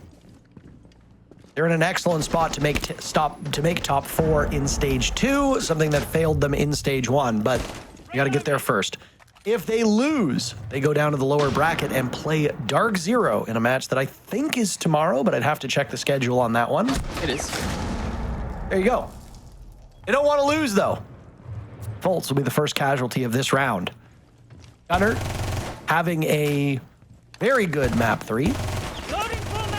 M80 desperately needs it. They need more of it. They need more than just Gunner to do well. After Gunner's 7 kills, next in line is Kino at 3. That is just simply not good enough. M80's numbers underwater through this entire best of 3 series, but especially here. Gavin will get active, taking down Ashen. Diffuser felled on the side of M80. Now Kino goes 2 before he gets some martyrdom to clean up Newers. That leaves SSG in a deficit. Down by 1 with 40 seconds remaining. Their grasp on this first half has been so strong, but it does seem to be weakening. M80 will have the added benefit of going on to defense at the tail end of this round. 30 seconds before the side swap comes in. And J90, a very forward execute for him. Takes out the thermite. That's Diffuser dropped as well. Benja tears through Gunner. And suddenly it's now M80 battling from behind. Hot and cold upstairs, shooting through the floor, trying to find one of these remaining players, but coming up empty-handed. He did some damage to J90, but J90 on the ring around the rosy will find Houghton as he walks through the door. SSG take the first half 5-1 and are in a dominant position, only 2 rounds away from getting NA's first spot at the Munich Major. Parker, you never want to be in a spot where there's 45 seconds to go and you're in a 2v3 on the site, okay? But if there's going to be anybody I want to see in a 2v3 sitting on the site, it is J90. I don't know if there's a player in the world who is as smart in his positioning and is so strong in where and when he is taking gunfights, knew exactly what was going on above him, didn't overreact, didn't try to get a kill through the floorboards. If they'd offered him a freebie, he would have taken it, but it wasn't given. So then he adjusts his focal point over towards the window. It's a single player, Gavin, by himself on that position. And J90 and Benja clutch up the 2v3. It's the same story every round through both Consulate and Nighthaven. Unless SSG are playing the top floor, where map control is not as important. They allow M80 to take some map control, but it takes a whole lot of time. M80 are stalling out in these late rounds, and even if they have an advantage going into the final 30 seconds, it just doesn't matter because SSG can take the rat spots, they can disrupt the plan in one way or another, and they can tell that in the chaos, without their full squad alive and without the full time on the clock, they aren't going to succeed. SSG, I think, have had a brilliant game plan, specifically on defense, specifically in these last two maps. And if they win this game, if they can close out the 5-1 advantage that they have, I think a lot of it will come down to excellent preparation beforehand and an identification on how they wanted to play this game against M80. 5 seconds left before Preparation is often over half of the battle. And if you go in with all the knowledge and all the tools needed to deal with your foes, well, even if some of your players are having a rough day, which can be said of players on both teams, you're still in a better spot than if you go in just winging it. As of this current round, Gunnar is dead even. Everybody else on M80 still in the negatives. The scoreline should suggest that that has not changed. J90 has vaulted all the way up to the top in terms of rating. Benjamaster still the highest rated player on SSG for this best of 3. Listen to these kill totals. Benjamaster and Newers are tied with 24 kills apiece. They are at the top of SSG. Fultz is at the bottom with 20. 4 kills separating the most kills and the fewest kills on the side of SSG. That is consistency. That is depth. Ashen has 10 kills. That's how he's currently in this position. J90 has 9 kills. That's how he's here. Ashen's 10 kills all kind of came in a hurry. Since then, he's 0-3.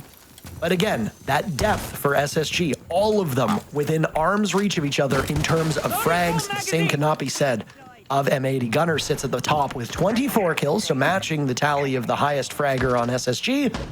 But Hot and Cold and Kino are at the bottom with 14 and 15 kills respectively. So a bit of a gulf on the side of M80. That's a team that's usually consistent. Their support players have not been given a chance to shine. Hot and Cold had a very good first game, but that was really just it. M80 needs to be more consistent with their fragging, or this game is going to be over in a hurry.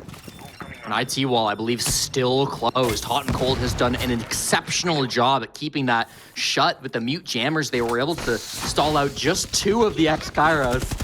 It's not much, but it's enough to stop the wall from becoming soft, and that could make a massive difference with Hot and Cold both frying Ashen on a rappel angle and then also keeping the X-Kairos shut for the most part.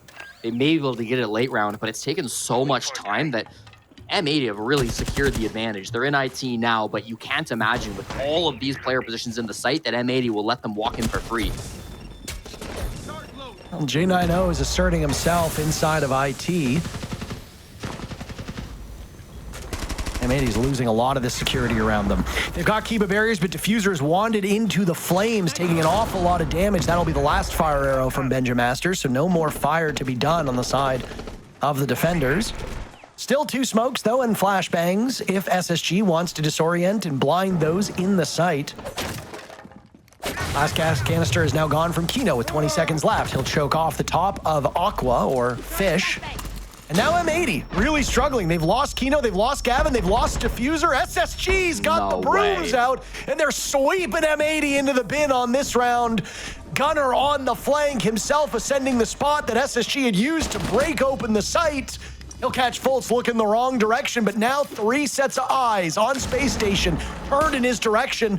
Nitro Cell goes off. Gunnar desperately in the site looking for any of these players, but they are all gone. Newer's the last man standing in the site. He takes down M80, and SSG moves to series point. I'm at a loss for words at how SSG won that round, Parker. They're in a 4v5, which isn't a massive man disadvantage, but there's 20 seconds left to go, and SSG's positions are all known. They're in warehouse, they're in IT, and most importantly, they're walking inside of Aqua. That's the late dimension that gets added to this push, and it's an important one. But again, it's well known. Kino's smoking that off with Toxic Babes. He's aware that there are going to be 2 players from SSG pushing in through top Aqua. But Fault says, I don't give a damn. Walks through the Toxic Babe, finds 2 picks, opens up the door for SSG to somehow win this round. Benja hits some nutty kills, and then it's just all over. M80 in the 1v4. What are you supposed to do from that position? That push in right through Aqua was exactly what they needed. Probably their only win con in that round, where again, I thought Hot and Cold had done enough. They kept the IT wall closed for so long. The time was in the gutter for SSG, but I mean, you break it down. That's the difference between these two teams, isn't it? When M80 had 20 seconds to go and very even numbers, they looked lost. They looked scrambled. They didn't know what they wanted to do with their game plan. When SSG have 20 seconds to go, there's a very clear plan. There's a very clear idea of how they're going to win, even from that position. And it really just makes SSG look like all the better team. Incredible play throughout the both defensive and offensive halves on this final map. M80 looking like wet noodles, and they will need to win the next 5 in a row just to force OT.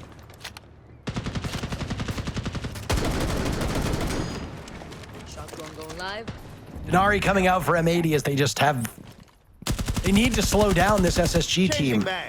They are a boulder rolling down the hill, and there is nothing that is slowing them at this point. Bring these operators, bring whatever you can. Maps 1 and 2 were as close as you can get. All 12 rounds needed in map 1, M80 taking SSG's pick. Map 2, SSG doing the exact same to M80 on M80's map. Here in a best of 1, a shootout. 12, potentially 15 rounds to determine the first spot to our final major of the year. It's SSG who has just been dog walking this M80 team. And well, Gavin, potentially the first domino. An exit round for M80. Now it's Diffuser taking a big beating. Down goes Hot and Cold. Diffuser to the rescue. Crouch down. They'll trade it off.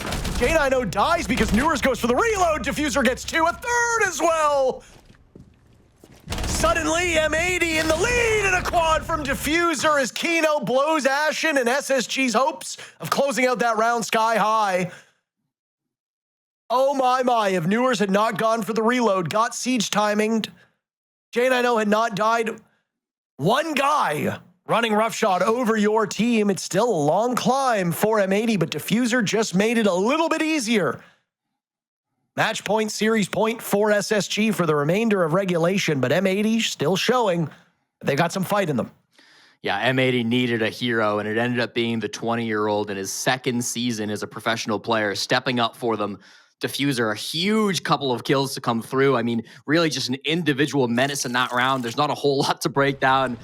Felt like it was going to be all SSG, and Diffuser, the biggest thing is he had good information as where those players were at, right? After a couple of players go down on his side, he can now know those positions, and I mean, that Scorpion is not an easy gun to hit shots like that, man. It is difficult to hit those multiple targets sometimes, switching from head to head, but every single one just looked like it was locked on for Diffuser. Was at 1 kill before that round, was 1 and 7 coming into round 8, but turned that around. I still think had decent impact on the Buck on the attacking side, but was the weakest link in terms of kills up until that point, and now has fired his team into a position where maybe they can force this back.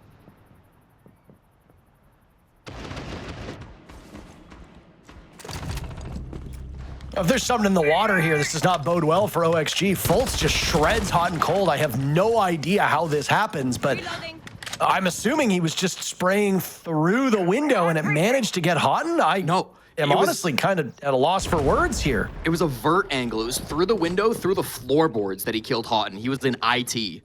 Oh my goodness.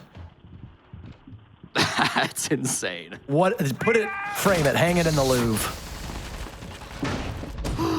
M80 will now spend 2 minutes and 30 seconds at a disadvantage. A very, very early pick by Spacestation. They had an early pick in the previous round. It was all for naught. Diffuser saving the day. But one player getting a quad kill is not sustainable. It's certainly hard to replicate and not something that can be done every single round. So you're going to need a team effort from M80. SSG without a scratch. They've got fire in the Capital. They've got the blinds and the smokes on the Ying, a Blackbeard to get up close and personal. Lots of tools here to make M80's life miserable. And there are no Zoto canisters to slow down the advance of these attackers. That Habana tech, man, you get some flack when you mess it up, but even the best players in the world can struggle with it. Credit to M80, they had actually used the shotgun to blow out part of the wall before reinforcing it, which made the Habana tech a lot more difficult. means that IT is again going to be a bit of a problem. It didn't stop SSG from winning the last round, and it might not stop them again. They've got a two-man advantage, Parker, and the star from the previous round is gone. Your savior has fallen. You're hoping for resurrection, but it won't come this round. Next opportunity for Diffuser will be either the next round or a day from now. SSG still without any damage done to them, and there goes Gunner. M80 sitting inside of the site, just waiting to die. Gavin desperately wants something. Kino with 1 kill, he'll go even. He's down Benjamaster as well. A gas canister will cover his retreat, but Ashen seals the deal. The superstar on SSG. He had an incredible map 3. Every single map dominated by a different player on Space Station. They're the first team to clinch a spot in Munich. As we watch and we see which 4 teams will represent the region, your Stage 1 winners. SSG are the first team to get it done. M80 falling their first loss this stage. Down to the lower bracket they go. They will still have a chance to qualify, but your road has just gotten a lot longer. Congratulations to Space Station as they clinch their spot for the major.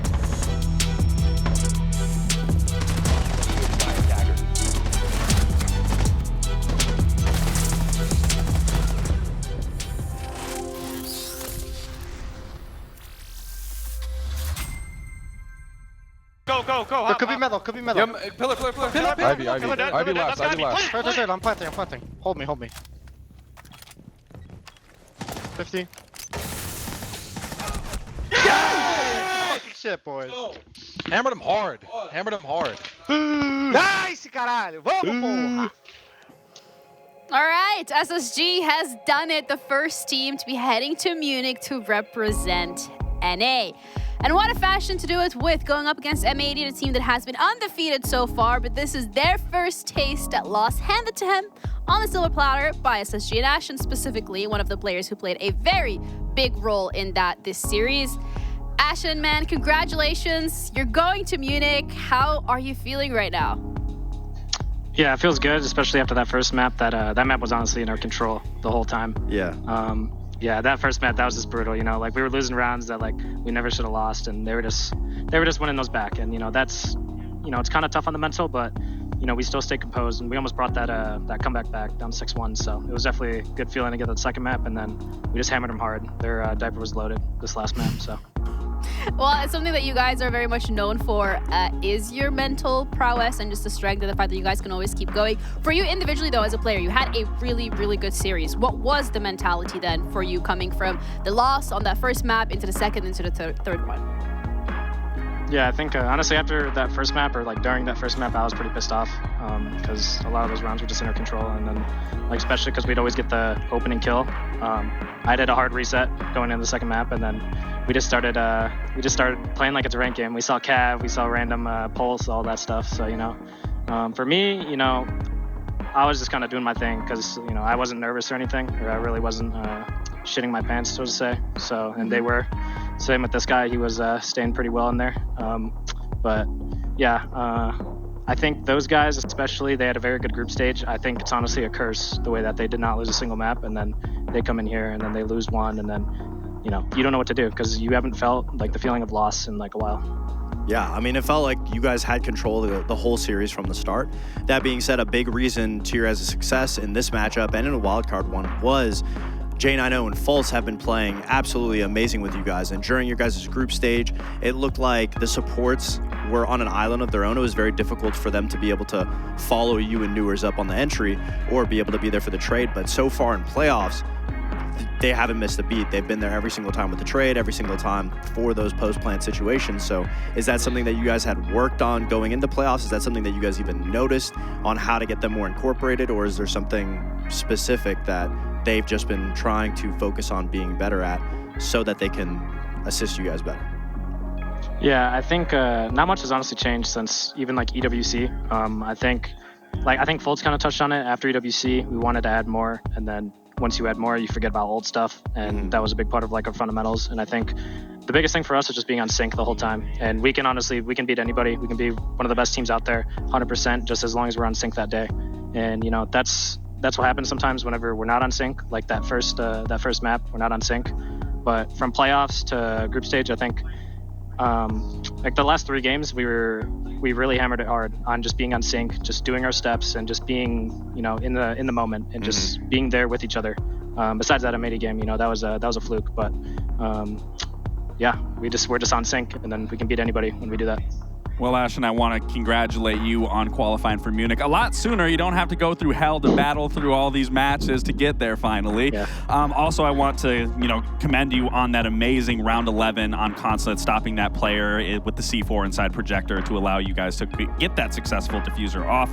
And then also 2 questions. One for Jesse, saying, why don't you guys like playing the top floor, whether that's on Consulate, whether that's on Labs? You guys just avoid the top side, it seems like, compared to the others. And then another follow-up question. Is this where you envision yourself in your career when you look back at when you first started getting into competitive? You're now making every single event since joining. I mean, is that kind of where you pictured everything was going to end up? I'll start with the first question. So with those sites, I mean, M80 are just cheesers. Like, they just run Ying, Cap, Grim, you know, all the shields. So like that's a very cheese-heavy site. Same with top floor Nighthaven. We went it once, and then, you know, we got hammered by like shields and stuff, and we just said, no, screw that. For the second one, I think, you know, I know myself as a player, and I know the value I bring, and I have a very good team around me who also bring very much as well. And that's one thing that I don't think people see is like the inside of our team and how much impact some of the players have on this team in terms of like calling and just like the effort.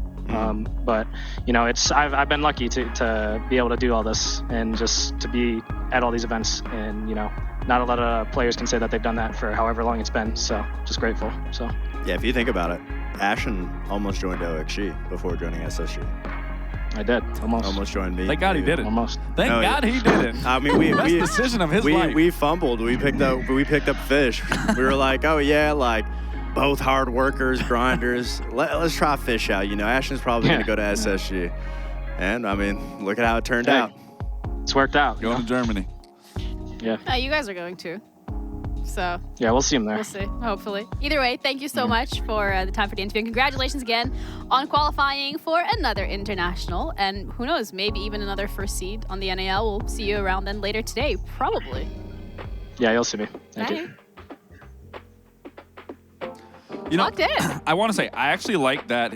I mean, one, to Jesse's question, why don't they like the top floor, that he brought up, you know, the stylistic matchups that Fox has also talked about, saying, you know, they use cheesy ops, they use those shields, they use Ying. When you're on the top floor, there's not a lot of wiggle room. So it makes perfect sense to go to the middle sites, to the bottom floors, where it's a lot harder of a team to try to attack on and use cheese operators. And especially on those middle sites, you have to take into account, you have to worry about the top floor, you have to worry about the bottom floor. So that is actually a very genius decision to not go to those top sites and not allow M80 to find comfort in using, like he was saying, those cheese operators, because you don't get a lot of wiggle room. And then once you're on that bottom floor, you're stuck there if the entire team takes the top floor. Yeah, and definitely a lot of homework done from the side of SSG, which, you know, to be expected. But furthermore, like, it also was a little bit of an Ashen highlight reel, considering that how he has performed. And he said it himself in the interview too, like after that first map, he just did a hard reset, got back onto the server, and just played his game.